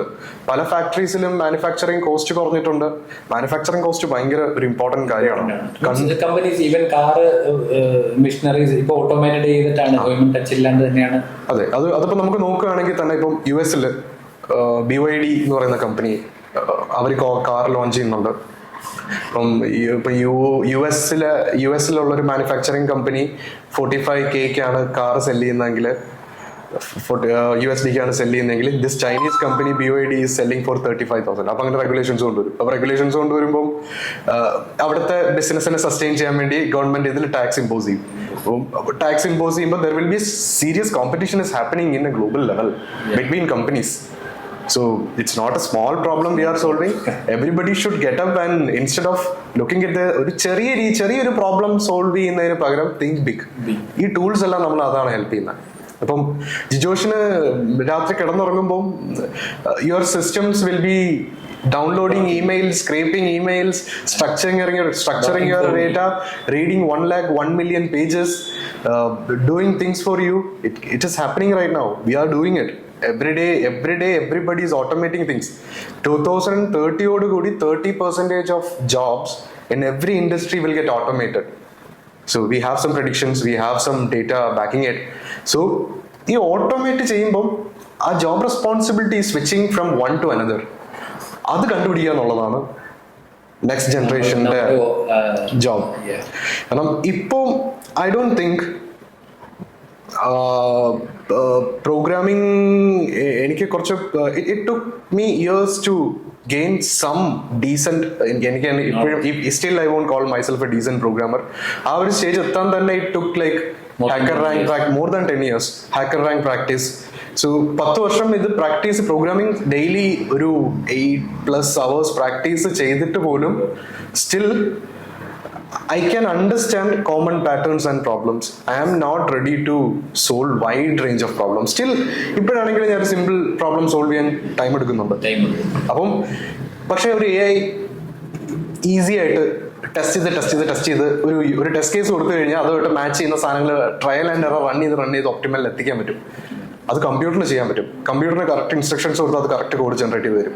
അപ്പം ഇപ്പൊ തന്നെ ഞാൻ 90% code I don't write code at all. Simple things ഒക്കെയാണ് ചെയ്യുന്നത്, അല്ലെങ്കിൽ ഒന്നുകിൽ എൻ്റെ ആവശ്യത്തിന് വേണ്ടി കസ്റ്റമൈസ് ചെയ്യുന്ന രീതിയിലോ 90%. പക്ഷെ ഇതല്ലായിരുന്നു 10 years ബാക്കുള്ള ജോബ് റോൾ.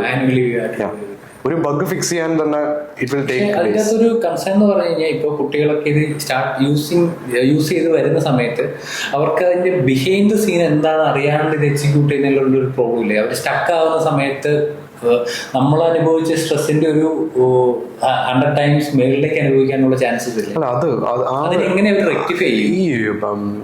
ആ ഒരു ഡെപ്തിൽ ഒരു കാര്യം പഠിക്കണം എന്നുള്ളതൊരു പേഴ്സണൽ ചോയ്സ് ആണ്. See, when I'm writing code, but it's very difficult, right? So നമ്മൾ ഒരു 1000 പേരെ എടുത്തു കഴിഞ്ഞാൽ അതിലേക്ക് ആ ഡെപ്തിലേക്ക് പോകാൻ വില്ലിങ്നെസ് ആയിട്ടുള്ള ഒരു 8-10 പേര് കാണും. ബാക്കി ഒരു അതായത് അത് ആ ഒരു ഡിസിഷൻ അത് സോഫ്റ്റ്വെയർ പ്രോഗ്രാമർ ചിലപ്പോൾ എല്ലാവർക്കും അത് ആവണം എന്നില്ല. അത് ഞാൻ പറയുന്നത് പാഷൻ ഫോളോ ചെയ്യണം എന്ന് പറയും. വാട്ട് എവർ നമുക്ക് ബോറടിക്കാത്തൊരു കാര്യം നമ്മൾ ചെയ്യാം. മനസ്സിലായി. ഇപ്പൊ എല്ലാരും പ്രോഗ്രാമിംഗ് ചെയ്യേണ്ട ആവശ്യമില്ല. ഇപ്പം AI കോഡ് ചെയ്യുന്നുണ്ട് engineers. Most of the people അതിലേക്ക് പോകുന്നത് പൈസ, മണി. ഒന്ന് നോക്കണം. ഇപ്പൊ 2025 നമ്മൾ നോക്കിക്കഴിഞ്ഞാൽ സ്റ്റുഡൻസ് കോഡ് ചെയ്യുന്നുണ്ട്, റിട്ടയർഡ് ടീച്ചേഴ്സ് കോഡ് ചെയ്യുന്നുണ്ട്, AI കോഡ് ചെയ്യുന്നുണ്ട്, സീനിയർ എഞ്ചിനീയേഴ്സ് കോഡ് ചെയ്യുന്നുണ്ട്. എല്ലാരും writing code. Everybody is doing it. അവർ AI ബെറ്റർ ആയിട്ട് റൈറ്റ് ചെയ്യുന്നുണ്ട്. പക്ഷെ കുറച്ച് സമയം എടുക്കും.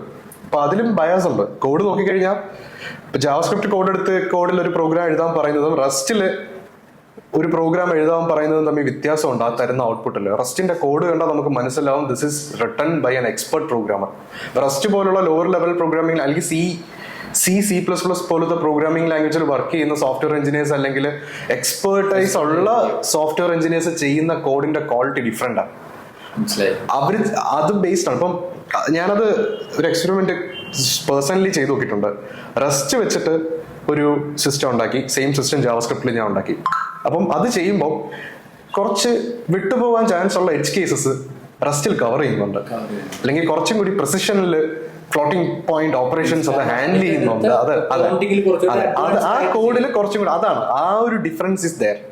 ഇപ്പം മനുഷ്യന് ഈ കോഡ് AI ജനറേറ്റ് ചെയ്ത് കൊടുക്കുക എന്ന് പറഞ്ഞു കഴിഞ്ഞാൽ നമ്മള് പണ്ടും നമുക്ക് അറിയാത്ത കാര്യങ്ങൾ ബുക്സിൽ നോക്കി ചെയ്യും, അല്ലെങ്കിൽ ഒരു പാറ്റേൺ നമ്മൾ നോക്കി പഠിക്കും, അല്ലെങ്കിൽ സ്റ്റാക്ക് ഓവർഫ്ലോ നോക്കി റെഫർ ചെയ്യും. അങ്ങനെയാണ് നമ്മളൊരു സൊല്യൂഷൻ. അല്ലെങ്കിൽ നമ്മൾ ഗിറ്റ്ഹബ് ഇഷ്യൂസിൽ പോയി നോക്കും.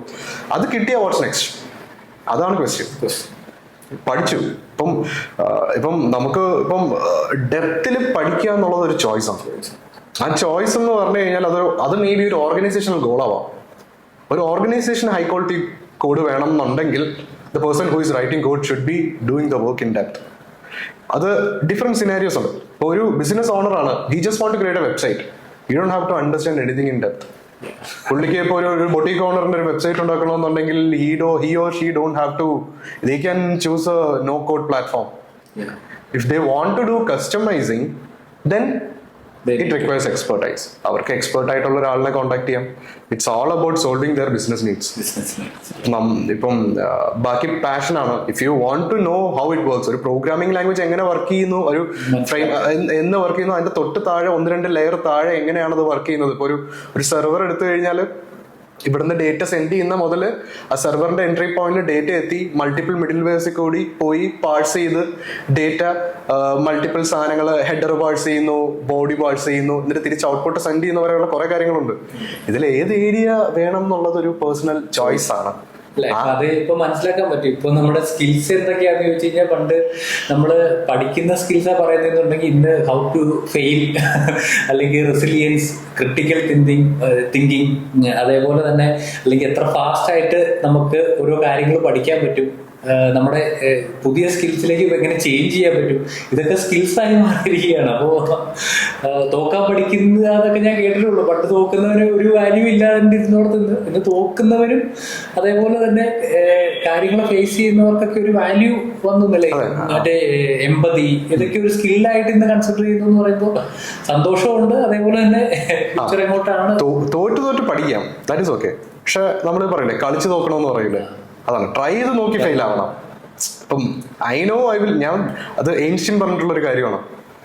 ഹ്യൂമൻസിന്റെ ഒരു പ്രോബ്ലം എന്ന് പറഞ്ഞാൽ സെയിം കാര്യം ഒരേപോലെ പിന്നെയും ചെയ്തിട്ട് ഡിഫറെന്റ് റിസൾട്ട്സ് എക്സ്പെക്ട് ചെയ്യും. അതൊരു പ്രോബ്ലമാണ്. അപ്പൊ ഡിഫറെന്റ് ആയിട്ട് ട്രൈ ചെയ്യണം. ഒരിക്കൽ തോറ്റെങ്കിൽ രണ്ടാമത്തെ തവണ ട്രൈ ചെയ്യുമ്പോൾ സെയിം സാധനം എടുക്കരുത്. പിന്നെ ഉള്ളൊരു കാര്യം എന്ന് പറഞ്ഞാൽ ഓൾവേസ്, അത് എന്റെ പേഴ്സണൽ ഒപ്പീനിയൻ ആണ്, believe what your heart says always when you're taking decisions or when you want to learn something, or ഒരാൾ റെക്കമെൻഡ് ചെയ്തതുകൊണ്ട് you should not go and take a job and blaming that person told me to take this job. അങ്ങനെ ഒരിക്കലും പറയില്ല. Responsibility നമ്മുടേതായിരിക്കും. കാരണം വേറെ ഒരാളെ നമുക്ക് complaint ചെയ്തിട്ട് അതിന്റെ അകത്ത് പ്രൊഫഷണലിലും കരിയറിലും that should be decision making should be, അത് നമ്മുടെ ഡിസിഷൻ ആണ്, അത് വി ഷുഡ് ടേക്ക് ഇറ്റ്. അപ്പം ഡിസിഷൻസിന് അത്രത്തോളം ഇമ്പോർട്ടൻസ് ഉണ്ട്. ജെഫ് ബെസോസ് ഒക്കെ പറയുന്നതിനനുസരിച്ച് കൂടി ഒരു ക്വാളിറ്റി ഡിസിഷൻ എടുക്കാൻ പറ്റി കഴിഞ്ഞാൽ ലോങ് ടൈം സക്സസ്. അതെ അതെ, അതിപ്പോ റിലേഷൻഷിപ്പിലായിരിക്കാം, ബിസിനസ്സിലായിരിക്കാം, എഡ്യൂക്കേഷനിലായിരിക്കാം. ഇനിയിപ്പോ നാളെ ഞാൻ പഠിക്കാന്നുള്ള ഒരു ഡിസിഷൻ ആയിരിക്കും എന്റെ കരിയർ ചേഞ്ച് ചെയ്യാൻ പോകുന്നത്, അല്ലെങ്കിൽ നാളെ ഞാൻ ഇന്നത് തുടങ്ങാൻ പോകുന്നു എന്നുള്ള ആ ഡിസിഷൻ ആയിരിക്കും നമ്മുടെ കരിയർ ചേഞ്ച് ചെയ്യാൻ പോകുന്നത്. അപ്പോൾ അത് വളരെ റൈറ്റ് ആയിട്ട് തോന്നിയിട്ടുള്ള കാര്യം. നമുക്ക് നോക്കിയാൽ അത് മനസ്സിലാവും നമ്മുടെ ഒരു ലോങ് ടൈമിലുള്ള സക്സസിന് എല്ലാം കാരണം ഓരോ കുഞ്ഞു കുഞ്ഞു ഡിസിഷൻസ് ആയിരിക്കും. അതായത് സ്റ്റുഡൻസിന്റെ കേസിലാണെങ്കിൽ, സ്റ്റുഡൻസ് ഇപ്പം ഒരു സെക്കൻഡ് ഇയർ സ്റ്റുഡൻസ് അല്ലെങ്കിൽ ഫസ്റ്റ് ഇയർ സ്റ്റുഡൻസ്, അവർ ചെയ്യേണ്ടതെന്ന് പറഞ്ഞാൽ ലൈക്ക് മൈൻഡഡ് ആളുകളായിട്ടുള്ള ഗ്രൂപ്പ് അല്ലെങ്കിൽ ഇൻഡസ്ട്രി എക്സ്പേർട്സിന്റെ കൂടെ കൊളാബറേറ്റ് ചെയ്യുക, പ്രോജക്ട്സിൽ വർക്ക് ചെയ്യുക. ഇപ്പൊ നമ്മൾ ജോബിലേക്ക് പിന്നെയും തിരിച്ചു വരുവാണെന്നുണ്ടെങ്കിൽ, നമ്മളിപ്പോ എയുടെ ഒക്കെ പ്രൊഡിക്ഷൻ ഉണ്ട്, വരുന്ന 5-10 വർഷത്തിനുള്ളിൽ ഇത്രത്തോളം ജോബ് ലൂസ് ആകും, പുതിയ ജോബുകൾ ക്രിയേറ്റ് ആകും എന്നൊക്കെ ഉള്ളത്. അപ്പോൾ ഇത് പണ്ട് സംഭവിച്ചിട്ടുണ്ട്. ഇന്റർനെറ്റ് വരുന്ന സമയത്ത് ഒരു 10-20-30 വർഷം ബാക്കോട്ട് നമ്മൾ നോക്കുകയാണെങ്കിൽ, ഇന്ന് നമ്മൾ ചെയ്യുന്ന ഓൾമോസ്റ്റ് എല്ലാ ജോബുകളും കമ്പ്യൂട്ടർ യൂസ് ചെയ്തിട്ടും ഇന്റർനെറ്റ് യൂസ് ചെയ്തിട്ടുമാണ് ചെയ്യുന്നത്. അപ്പോൾ അന്ന് ഈ ജോബുകളൊന്നും ഇല്ല. പക്ഷെ നമ്മുടെ ഒരു അഡ്വാൻറ്റേജ് എന്ന് പറഞ്ഞു കഴിഞ്ഞാൽ ഇത്രയും ഒരു ടൈം ഗ്യാപ്പ് കിട്ടി നമുക്ക് ഈ കാര്യങ്ങളെല്ലാം പഠിക്കാനും ഇംപ്ലിമെന്റ് ചെയ്യാനും. ഇ-കൊമേഴ്സ് ആയിക്കോട്ടെ, സോഫ്റ്റ്വെയർ ഡെവലപ്മെന്റ് ആയിക്കോട്ടെ, മൊബൈൽ ആപ്ലിക്കേഷൻ ഡെവലപ്മെന്റ് ആയിക്കോട്ടെ, ഇതെല്ലാം പഠിക്കാനുള്ള ഒരു സ്പേസ് കിട്ടി. പക്ഷെ ഈ എയിലേക്ക് വരുമ്പോൾ ടൈം സ്പാൻ വളരെ കുറവാണ്. ഇന്ന് നമ്മൾ 2023 ലാസ്റ്റില് ChatGPT വന്നു. ഇന്ന് 1 വർഷം ആകുമ്പോഴേക്കും അതിൻ്റെ നമ്മളിപ്പോൾ എവിടെ നിൽക്കുന്നു? ഡീപ്സീക്ക് ആയി, ഗ്രോക്ക് ആയി, നമ്പർ ഓഫ് ടൂൾസ് ആയി. ഇനിയിപ്പോൾ ഏജൻസ് വരുന്നു, നമ്മുടെ കംപ്ലീറ്റ് ടാസ്കുകളിനെ റീപ്ലേസ് ചെയ്യാൻ പറ്റുന്നത്. അപ്പോൾ എനിക്ക് ഫീൽ ചെയ്തിടത്തോളം ഇന്ന് പാരൻസിൻ്റെ ഒരു നമ്മൾ നോക്കുകയാണെങ്കിൽ പാരൻസിൻ്റെ ഒരു ഇതുണ്ട്. അവർ പഴയ കാലഘട്ടത്തിലെ ജോബും കാര്യങ്ങളും, അവരുടെ എക്സ്പീരിയൻസ് പഴയ കാലങ്ങളിലുള്ള ജോബുകളാണ്.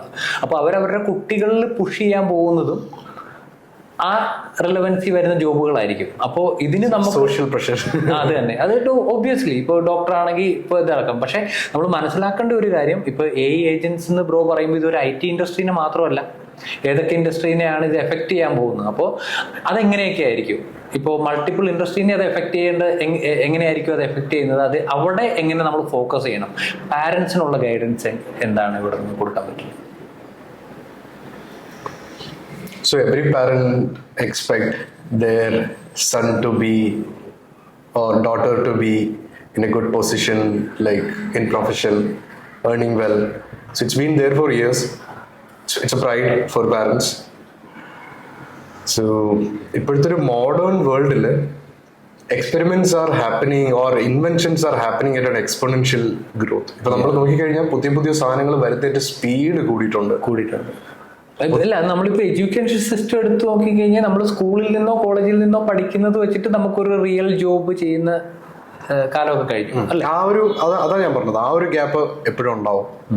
അപ്പൊ അതിന് വേണ്ടത് ഈ ഇൻസ്റ്റിറ്റ്യൂഷൻസ് എല്ലാം റിസർച്ച് സെന്റേഴ്സ് ആവണം. ആ റിസർച്ച് സെന്റേഴ്സിൽ എല്ലാ സ്റ്റുഡൻസിനും അല്ലെങ്കിൽ എല്ലാ കുട്ടികൾക്കും അവരുടെ എക്സ്പെരിമെന്റ്സ് ടെസ്റ്റ് ചെയ്യാനുള്ള പ്ലാറ്റ്ഫോം ആയിരിക്കണം അത്. And guidance and mentoring from teachers who are expert. പക്ഷെ എനിക്ക് ഫീൽ ചെയ്തിടത്തോളം ടീച്ചേഴ്സിലും ആ ഒരു ഗ്യാപ്പ് ഇല്ലേ? Obviously there will be a gap between. അപ്പോൾ ആ സമയത്ത് ഇൻഡസ്ട്രിയിലുള്ളവരുമായിട്ട് എങ്ങനെ കണക്ട് ചെയ്യാൻ പറ്റും? ഫോർ എക്സാമ്പിൾ ഇപ്പോൾ എയിൽ, അപ്പോൾ അമലിന് 10 years എബോ എയിലും പ്രോഗ്രാമിംഗിലും വർക്ക് ചെയ്തിട്ടുള്ള എക്സ്പീരിയൻസ് ഉണ്ട്. But it's really hard to connect this kind of people in real time. ഞാനിപ്പോൾ ഒരു ആപ്ലിക്കേഷൻ ഉണ്ടാക്കുക, അല്ലെങ്കിൽ മീൻസ് എനിക്കൊരു റിക്വയർമെൻറ്റ് വരുന്ന സമയത്ത് എനിക്ക് മാർക്കറ്റിൽ സെർച്ച് ചെയ്യുമ്പോൾ അങ്ങനെ ഒരു സാധനം കിട്ടുക എന്നുള്ളത് വളരെ റെയറാണ്. അപ്പോൾ അങ്ങനെയുള്ള മെന്റർഷിപ്പ് എങ്ങനെ എത്തിക്കാൻ പറ്റും? അല്ലെങ്കിൽ ഇത് കൂടുതൽ ആൾക്കാരിലേക്ക് നമുക്ക് ഇത് ഈ പറഞ്ഞ ഒരു ഏജൻസിന്റെ ഒരു അവയർനെസ്സും ട്രെയിനിങ് ഒക്കെ എത്തിക്കാൻ എങ്ങനെ പറ്റും? എൻ്റെ ഒപ്പീനിയനിൽ some parents, they know very well about industry, markets. They might be doing jobs. So they know where it is going and where are opportunities or they will get guidance അവിടെ നിന്ന് കിട്ടും. പക്ഷേ for some parents they don't know, they will push the kids, okay you go and get a job. ഇപ്പോഴും exam is important, you have to write it, that is that by heart ചെയ്ത് പഠിക്കുന്ന ഒരു സാധനം ഉണ്ടല്ലോ, അതിപ്പോഴും നമ്മുടെ കമ്മ്യൂണിറ്റിയിൽ അത് വർക്ക് ചെയ്യില്ല. അത് കോമ്പറ്റീഷൻ ഇസ് ഗുഡ്, പക്ഷെ കോമ്പറ്റീഷനിൽ പ്രഷറിൽ പഠിക്കുക എന്ന് പറയുന്ന സാധനം എന്ന് പറഞ്ഞാൽ അത് എൻജോയ് ചെയ്ത് ആ കോൺസെപ്റ്റ് മനസ്സിലാക്കി 4-5 കോമ്പിനേഷൻസും കൂടി നമ്മൾ തന്നെ അസ്യൂം ചെയ്ത് ഓക്കെ ഇത് വന്നാൽ എങ്ങനെ ചെയ്യാം, ഓക്കെ അതുകൊണ്ടാണ് ഇത് ചെയ്യുന്നത്, ആ ഒരു തോട്ട് പ്രോസസ്സിൽ എത്തുമ്പോഴാണ് ലേണിംഗ് എന്ന് പറയുന്ന ഒരു സാധനം എഫക്റ്റീവ് ആവുന്നത്. അതായത് there is a course in Coursera, learning how to learn by Barbara Oakley. അതൊരു അമേസിംഗ് കോഴ്സാണ്. അപ്പൊ അതിനകത്ത് നമുക്ക് മനസ്സിലാവും എങ്ങനെയാണ് പഠിക്കേണ്ടതെന്നുള്ളത്. അപ്പം ആ രീതിയിൽ പഠിക്കണമെന്നുണ്ടെങ്കിൽ ഈ ഒരു മാർക്കും സാധനങ്ങളും മാറ്റി നിർത്തുക, അത് ഞാൻ പറയും. കാരണം അതില് ഓരോ കുട്ടികളുടെയും സ്പീഡ് ഡിഫറെന്റ് ആണ്. മേ ബി പ്രോഗ്രാമിങ്ങിലാണെങ്കിലും എൻ്റെ സ്പീഡ് ഭയങ്കര സ്ലോ ആയിരുന്നു ആദ്യം, പക്ഷെ ദ പോയിന്റ് ഐ അണ്ടർസ്റ്റുഡ്, ഇതൊക്കെയാണ് ഐറ്റംസ്, ഒരു ബിഗ് പിക്ചർ കിട്ടുമല്ലോ, ഒരു ഓവറോൾ പിക്ചർ വരുമ്പോഴേ സ്പീഡ് കൂടുള്ളൂ. ലേണിംഗ് ഫേസ് എപ്പോഴും സ്ലോ ആണ്. അതിൽ കോമ്പറ്റീഷൻ കൊണ്ടുവരുമ്പോൾ competitive exams are good, ഹാക്കത്തോൺസ് are good, everything is good. പക്ഷെ വാട്ട് വാല്യൂ, അത് എന്ത് വാല്യൂ ആണ് കൊണ്ടുവരുന്നത് ഐ ഡോണ്ട് നോ. പക്ഷെ സ്കൂൾ ടൈമിൽ കുറച്ചും കൂടി, സ്കൂളിങ്ങിൽ കുറച്ചും കൂടി ചേഞ്ചസ് കൊണ്ടുവരാൻ പറ്റും, കുറച്ചുകൂടി ചേഞ്ചസ് കൊണ്ടുവരണം. ഇപ്പം ഈ എഞ്ചിനീയറിംഗിൽ പഠിക്കുന്ന കാര്യങ്ങളൊക്കെ സ്കൂൾ സിലബസിൽ ഇംപ്രൂവ് ചെയ്യാം. അതിനകത്ത് വരേണ്ടത് how to run a company, how to manage money, how to build a sustainable business, how to do something that can bring ഒരു പബ്ലിക് ഇമ്പാക്ട് അല്ലെങ്കിൽ ഒരു ഗ്ലോബൽ ഇമ്പാക്ട് ഉണ്ടാക്കുന്ന സാധനങ്ങൾ എങ്ങനെ ചെയ്യാം, ലാംഗ്വേജസ്, മൾട്ടിപ്പിൾ ലാംഗ്വേജസ് പഠിക്കുന്നത്, അതായത് ഒരു ബെറ്റർ ഹ്യൂമൻ ബീയിങ് എങ്ങനെ ആവാന്നുള്ളതും എങ്ങനെ സർവൈവ് ചെയ്യണമെന്നുള്ളതും സ്കൂളിൽ പഠിപ്പിക്കുക. ഇപ്പൊ ഒരിക്കലും നമ്മുടെ സ്കൂളിൽ ഇതുവരെ ഇല്ല. ഈ പഠിപ്പിക്കുന്ന സ്കിൽസും കാര്യങ്ങളും എക്സ്പെരിമെന്റ് ചെയ്ത് നോക്കാനുള്ള പോയിന്റ് ആയിരിക്കണം, പ്ലേസ് ആയിരിക്കണം colleges. So that's the place we need. So they can start a startup company, they can experiment, they can build products and deploy. ഈ ഒരു ഓപ്പർച്യൂണിറ്റി കൊടുക്കുന്ന സ്ഥലമായിരിക്കണം. You are right, completely right. അതെ, ഞാനൊരിക്കലും നമ്മുടെ education സിസ്റ്റത്തിനെ വേറൊരു കൺട്രിയോടോ അല്ലെങ്കിൽ ഒന്നുമായിട്ട് compare ചെയ്യുന്നില്ല. പക്ഷെ ഇങ്ങനെ ഒരു പോസിബിലിറ്റി ഉണ്ടെങ്കിൽ ഒരു ചേഞ്ചസ് കൊണ്ടുവന്നു, ഇറ്റ്സ് എ റൈറ്റ് ടൈം. നമ്മൾ ആ ഒരു ചേഞ്ചസ് ഇന്ന് കൊണ്ടുവന്നു കഴിഞ്ഞു കഴിഞ്ഞാൽ നെക്സ്റ്റ് ഫ്യൂ ഇയേഴ്സ് അടുത്ത ഒരു ബാച്ച് ഔട്ട് ആകുന്ന ടൈമിലേക്ക് India can be the next super power. So I was setting the context. ഞാൻ ജോഷ് ചോദിച്ച ക്വസ്റ്റ്യനിലോട്ട് വരാം, എങ്ങനെ അവർക്ക് ഇതിനെപ്പറ്റി ഒരു അവയർനെസ് കിട്ടും.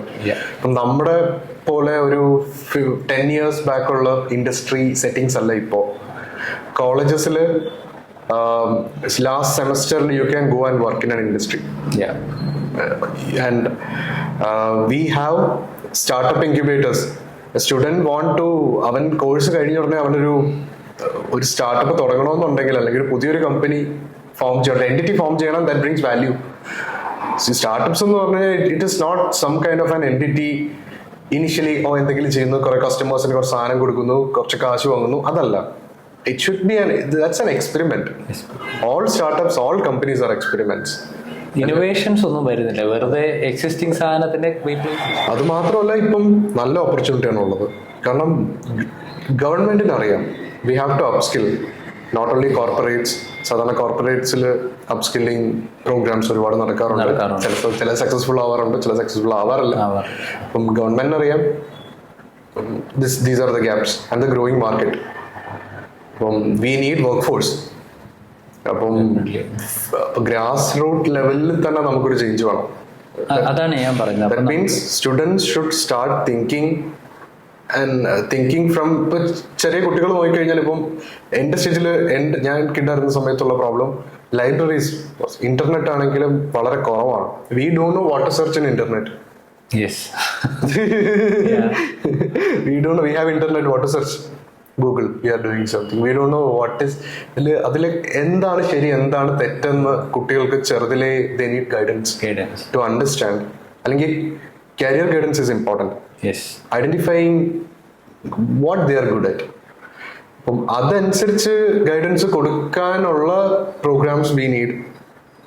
അല്ലാതെ forcefully you do this you do that, അത് വർക്കൗട്ട് ആവില്ല. അപ്പം അതില് ഇപ്പം എനിക്ക് തോന്നുന്നു ഒരു പരിധിവരെ ഇൻഡസ്ട്രിയും ഇറ്റ്സ് ട്രൈയിങ്. അതായത് നമ്മുടെ എഡ്യൂക്കേഷണൽ ഇൻസ്റ്റിറ്റ്യൂഷൻസും ഇൻഡസ്ട്രിയും തമ്മിൽ it's trying to collaborate a little bit. പക്ഷെ എൻ്റെ മെയിൻ പോയിന്റ് എന്ന് പറയുമ്പോൾ എനിക്ക് കൺസേൺ ഉള്ള കാര്യം, ഇപ്പോൾ നമുക്കൊരു നമ്മുടെ ജോബ് കാറ്റഗറീസ് എടുക്കുവാണെങ്കിൽ നമുക്ക് വൈഡ് റേഞ്ച് ഓഫ് ഓപ്പർച്യൂണിറ്റീസ് ഉണ്ട്. ഇപ്പോൾ ഇന്റീരിയർ ഡിസൈനിങ് ഉണ്ട്, സിവിൽ എഞ്ചിനീയറിംഗ് ഉണ്ട്, അതേപോലെ തന്നെ നമുക്ക് എന്താ പറയുക മെക്കാനിക്കൽ എഞ്ചിനീയറിംഗ് ഉണ്ട്.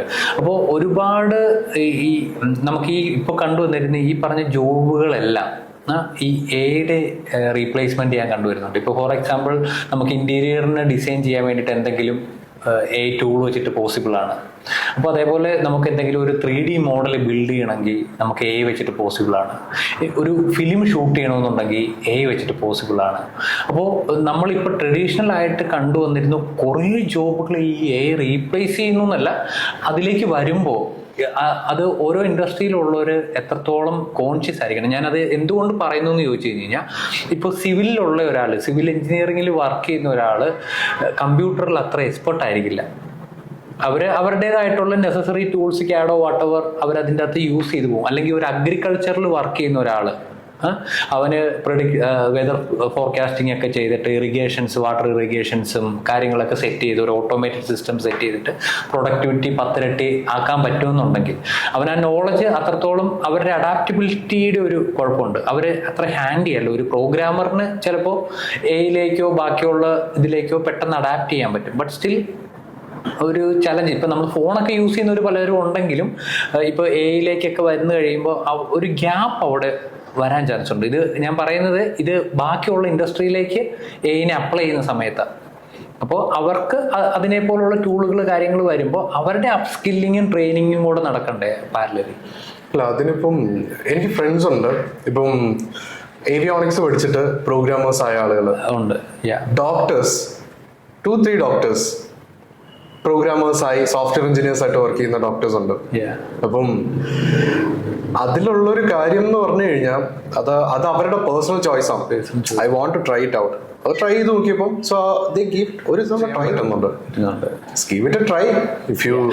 ട്രൈ ചെയ്യുന്നവരുടെ പെർസെന്റേജും അതിലുള്ള ഒരു ട്രെയിനിങ്ങിന്റെ ഇതാണ് ഞാൻ പറഞ്ഞത്. ഒരു മൈൻഡ് ബ്ലോക്ക് എപ്പോഴും ഉണ്ടാവും. ഇപ്പൊ നമുക്കിപ്പോ കമ്പ്യൂട്ടർ, ഇപ്പൊ ലാപ്ടോപ്പ് ഇവിടെ ഇരിക്കുന്നുണ്ടെങ്കിൽ എനിക്കത് യൂസ് ചെയ്യാൻ, ഇപ്പൊ ഡെസ്ക്ടോപ്പ് യൂസ് ചെയ്തിട്ടുണ്ടാവും, ഫസ്റ്റ് ടൈം ആണ് അത് യൂസ് ചെയ്യുന്നുണ്ടെങ്കിൽ എനിക്കൊരു കൈ പറയുള്ളൂ ഇത് എന്താണെന്നുള്ള ഒരു ഇതും അതിലേക്ക് കയറി കഴിഞ്ഞ് കഴിഞ്ഞാൽ ഐ ക്യാൻ മാനേജ്. പക്ഷെ അതിലേക്കുള്ള ഒരു ഗ്യാപ്പ് ഉണ്ട്.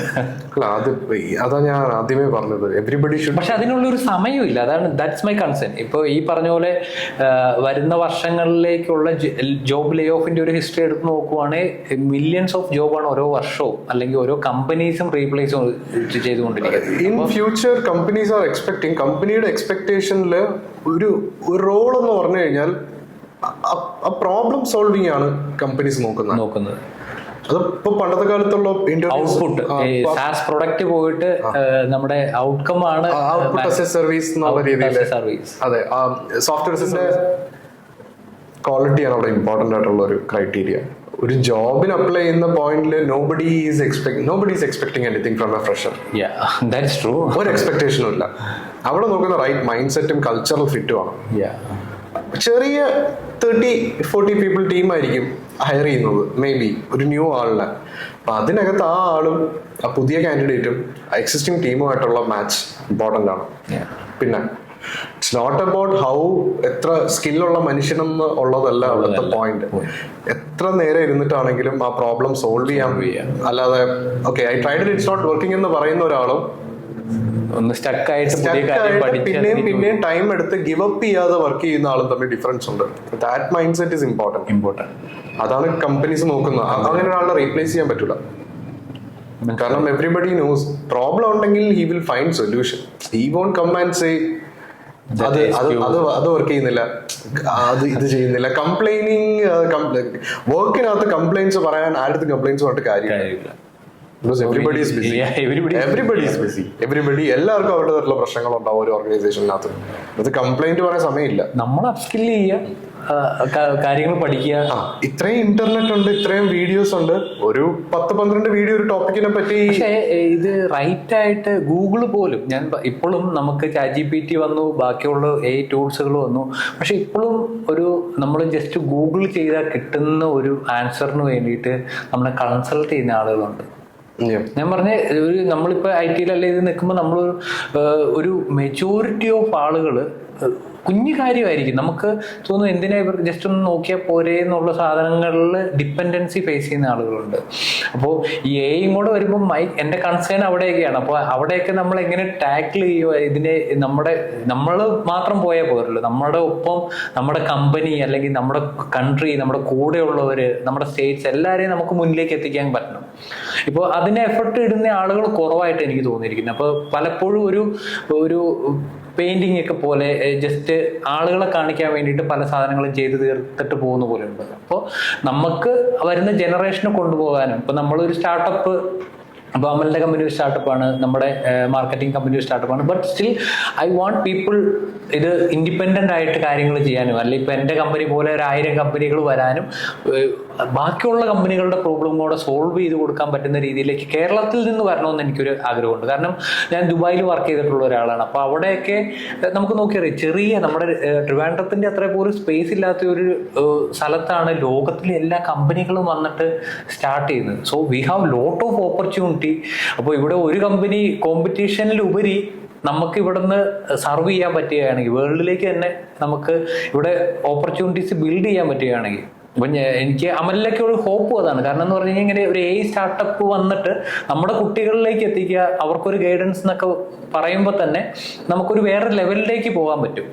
അപ്പൊ ടുഗദർ ഒരുമിച്ച് വർക്ക് ചെയ്യാൻ പറ്റുക. ഇപ്പൊ ഞാനിപ്പോൾ പലപ്പോഴും ഈ AI ഏജൻസിനെ കുറിച്ചൊക്കെ ചോദിച്ച സമയത്തും ഇതെങ്ങനെ നമ്മുടെ കമ്പനികളിൽ ഇംപ്ലിമെന്റ് ചെയ്യാം, അല്ലെങ്കിൽ നമ്മൾ വർക്ക് ചെയ്യുന്ന നമ്മുടെ ക്ലയൻസിന് കൊടുക്കാൻ പറ്റും, ഇല്ലെങ്കിൽ ഇതെങ്ങനെ നമ്മുടെ എൻ്റയർ കൺട്രിയിൽ ഈ കാര്യങ്ങൾ ഇംപ്ലിമെന്റ് ചെയ്ത് കഴിഞ്ഞാൽ productivity will be may be 100 times more.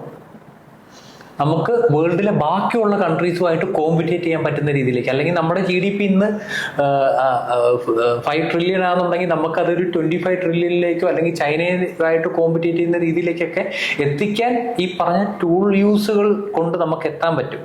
അപ്പോൾ അങ്ങനെ നമ്മുടെ എക്കണോമിക്കലി നമ്മൾ എവരി ഇൻഡിവിജ്വൽസ് ആർ ഗ്രോയിങ്, അല്ലെങ്കിൽ നമ്മുടെ കമ്പനീസ് ഗ്രോ ചെയ്യുമ്പോൾ നമുക്ക് എന്താക്കാൻ പറ്റും, നമ്മുടെ കൺട്രീസ് ഓൾറെഡി ഗ്രോ ആവും. അപ്പോൾ ആ ബാക്കിയുള്ളവരെ മൈനറായിട്ട് നിൽക്കുന്നവർക്കുള്ളൊരു സപ്പോർട്ടും കൂടെ കൺട്രിക്ക് കൊടുക്കാൻ പറ്റും. തീർച്ചയായും.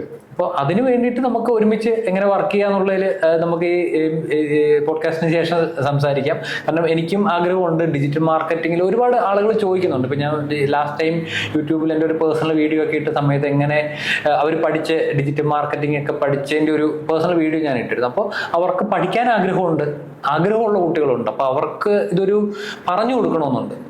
സോ അത് മാത്രമല്ല, ഇപ്പോൾ എനിക്കറിയാം, ഇപ്പോൾ ഡിജിറ്റൽ മാർക്കറ്റിങ്ങിലെ പല കാര്യങ്ങളും ഓട്ടോമേറ്റ് ചെയ്യാൻ പറ്റും. So since I working in this field, I know most of the job in digital മാർക്കറ്റിങ്ങിലുള്ള പല ജോബുകളും ഓട്ടോമേറ്റ് ചെയ്യപ്പെടാം. സോ അപ്പോൾ അവിടെ നിന്നുള്ള അപ്സ്കിൽ എന്താണ്, ഞാൻ അതിലേക്കാണ് ഇപ്പോൾ നോക്കുന്നത്.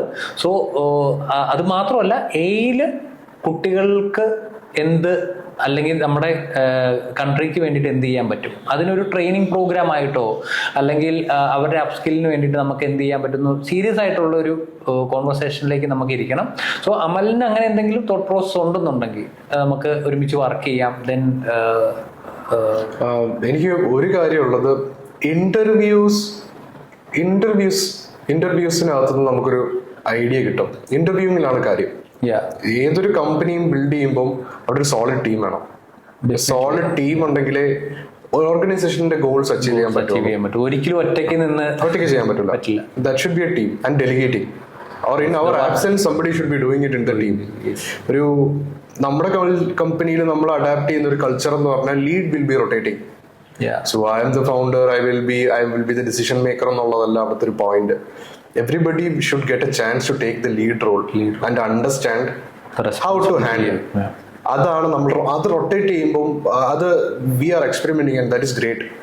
So we can see the potential, we can make use of the potential of everybody, every team member. That one we are trying to figure out. Second thing, interview processes. അത് the more the company സ്കെയിലായി പോകുന്നതോറും interview processes strong ആയിരിക്കണം. ആ സ്ട്രെങ്തിനകത്ത് ഒരു എന്താ പറയുക, it should be a company team, should be like a cult group.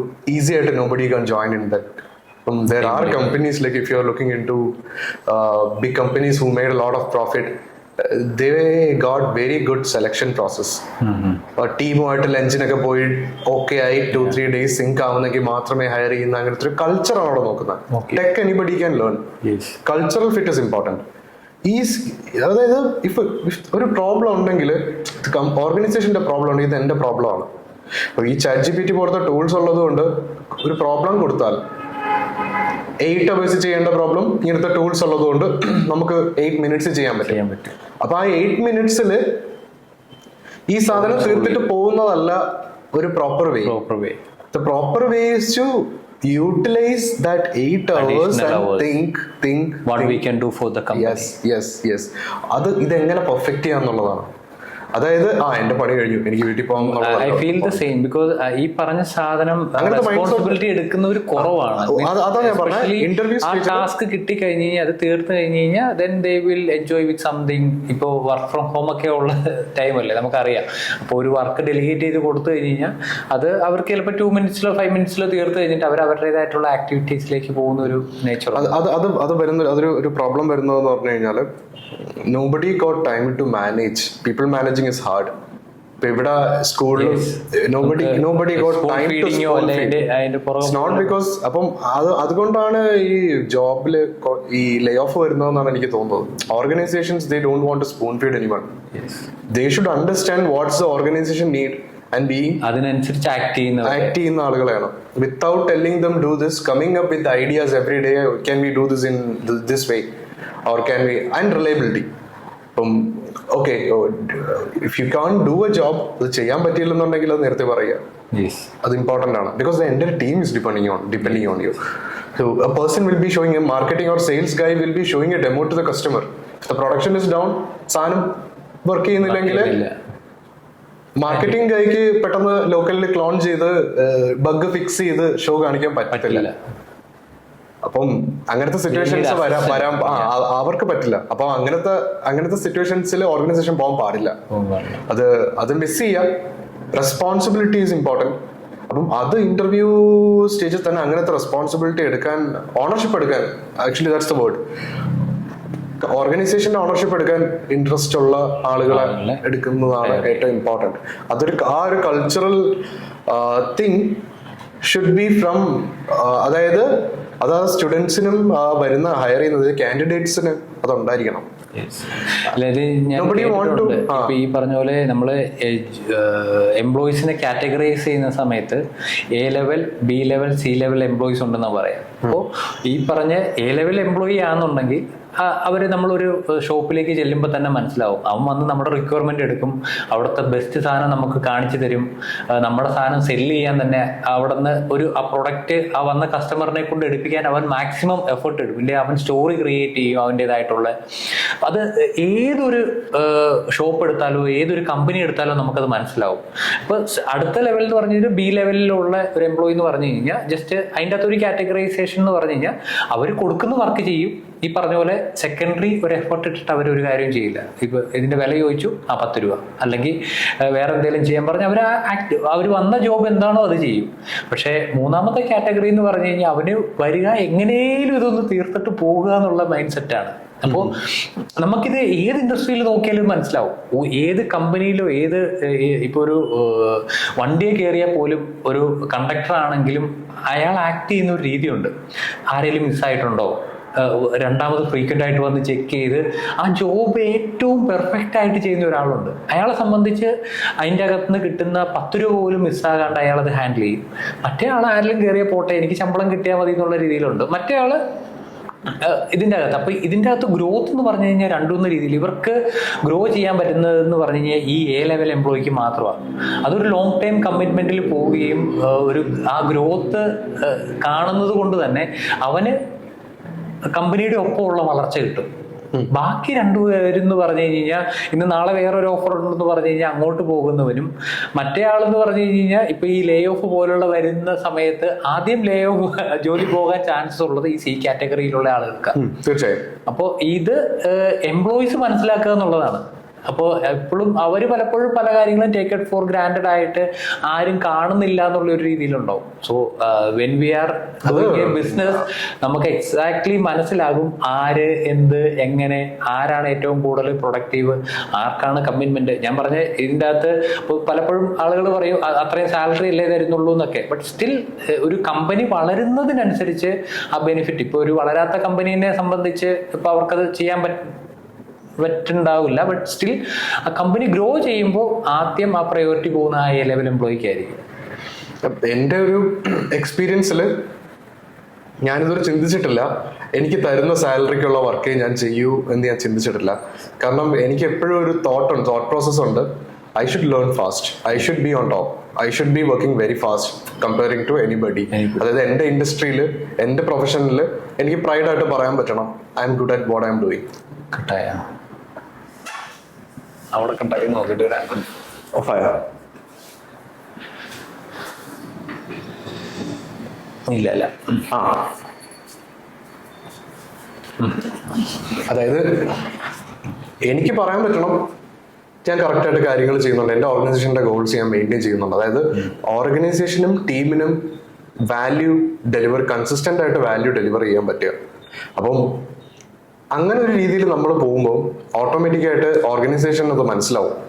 അപ്പം you will definitely get increments, your growth will happen, things will work or you will get stakes. അതിപ്പോ ഈ പറഞ്ഞ പോലെ ഇപ്പോ ഇൻഡസ്ട്രി എത്തി നിൽക്കുന്ന ഒരു സിറ്റുവേഷൻ ഉണ്ട്. നമ്മൾ ചെയ്യുന്ന വർക്കിലല്ല നമ്മുടെ ഔട്ട്കമ്മിലാന്നുള്ളതാണ്. നമ്മൾ പ്രീവിയസ്ലി വർക്ക് ചെയ്ത കമ്പനിയിലും നമ്മുടെ ഔട്ട് എത്രയുണ്ട്, നമ്മൾ കാരണം ആ കമ്പനിക്ക് എത്ര സെയിൽസ് കൂടുതൽ വന്നിട്ടുണ്ട്, അവര് പ്രീവിയസ് മന്തിനേക്കാളും ഈ മന്തിലേക്ക് എത്രത്തോളം ഇൻക്രിമെന്റ് ആ കമ്പനിക്ക് ഓവറോൾ വന്നിട്ടുണ്ട്. അപ്പൊ അവർ നോക്കുമ്പോൾ okay this person bring value.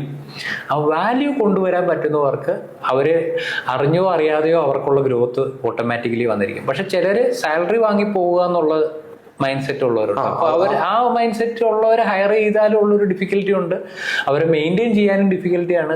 കാരണം ഈ പറഞ്ഞ പോലെ ഒരു അവരുടെ പുറകെ നടന്ന് പണി ചെയ്യിപ്പിക്കുക എന്നുള്ള സാധനം എന്നെ സംബന്ധിച്ച് ഒരു ടാസ്ക് ഒരാളുടെ അടുത്ത് 2 or 3 പ്രാവശ്യം കഴിഞ്ഞിട്ട് പിന്നെ അതിനെക്കുറിച്ച് അവരുടെ അടുത്ത് സംസാരിക്കുക എന്ന് പറഞ്ഞാൽ ഇറ്റ്സ് വെരി ഡിഫിക്കൽട്ട്.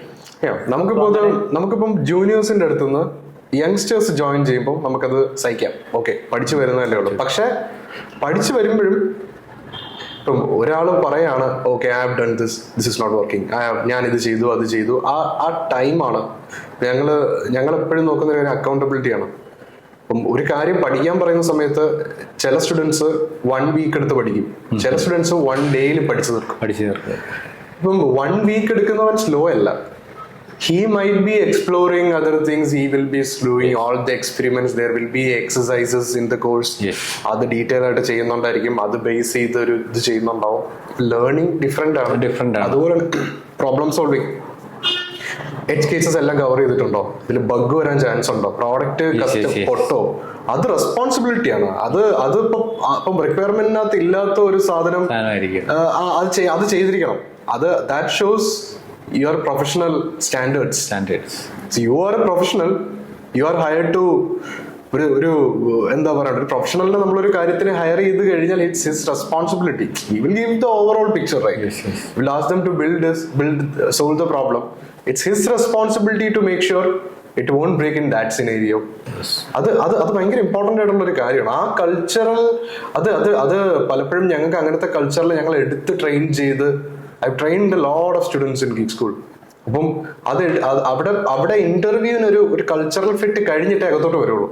അപ്പൊ ആ ഡിഫറൻസ് ഉള്ളത് they are joining A cult. അപ്പൊ തന്നെ ആദ്യമേ ആ ഒരു മാച്ച് ബിറ്റ്വീൻ. പിന്നെ ഇതുപോലെ തന്നെ അവിടെയുള്ള എല്ലാ ആളുകളും, അപ്പം എനിക്ക് അറിയാവുന്ന സ്റ്റുഡൻസ് ആണെങ്കിലും അവരെല്ലാം സ്വയം റെസ്പോൺസിബിലിറ്റി എടുത്ത് ചെയ്യും. They won't make the employer or the team member to say, hey, what are you doing? അല്ലെങ്കിൽ കൂടെയുള്ള ടീം മെമ്പറിന് പെട്ടെന്ന് മനസ്സിലാവും. ഒരു ഫ്രണ്ട് എൻഡ് എഞ്ചിനീയറും ബാക്ക് എൻഡ് എഞ്ചിനീയറും ഒരുമിച്ച് വർക്ക് ചെയ്യുമ്പോൾ ബാക്ക് എൻഡ് എല്ലാ ഫ്ലോസും ഫ്രണ്ട് എൻഡ് എല്ലാ ഫ്ലോസും ഹൗ ഹീസ് വർക്കിംഗ് ഉള്ള ടീം മെമ്പേഴ്സിന് പെട്ടെന്ന് മനസ്സിലാവും.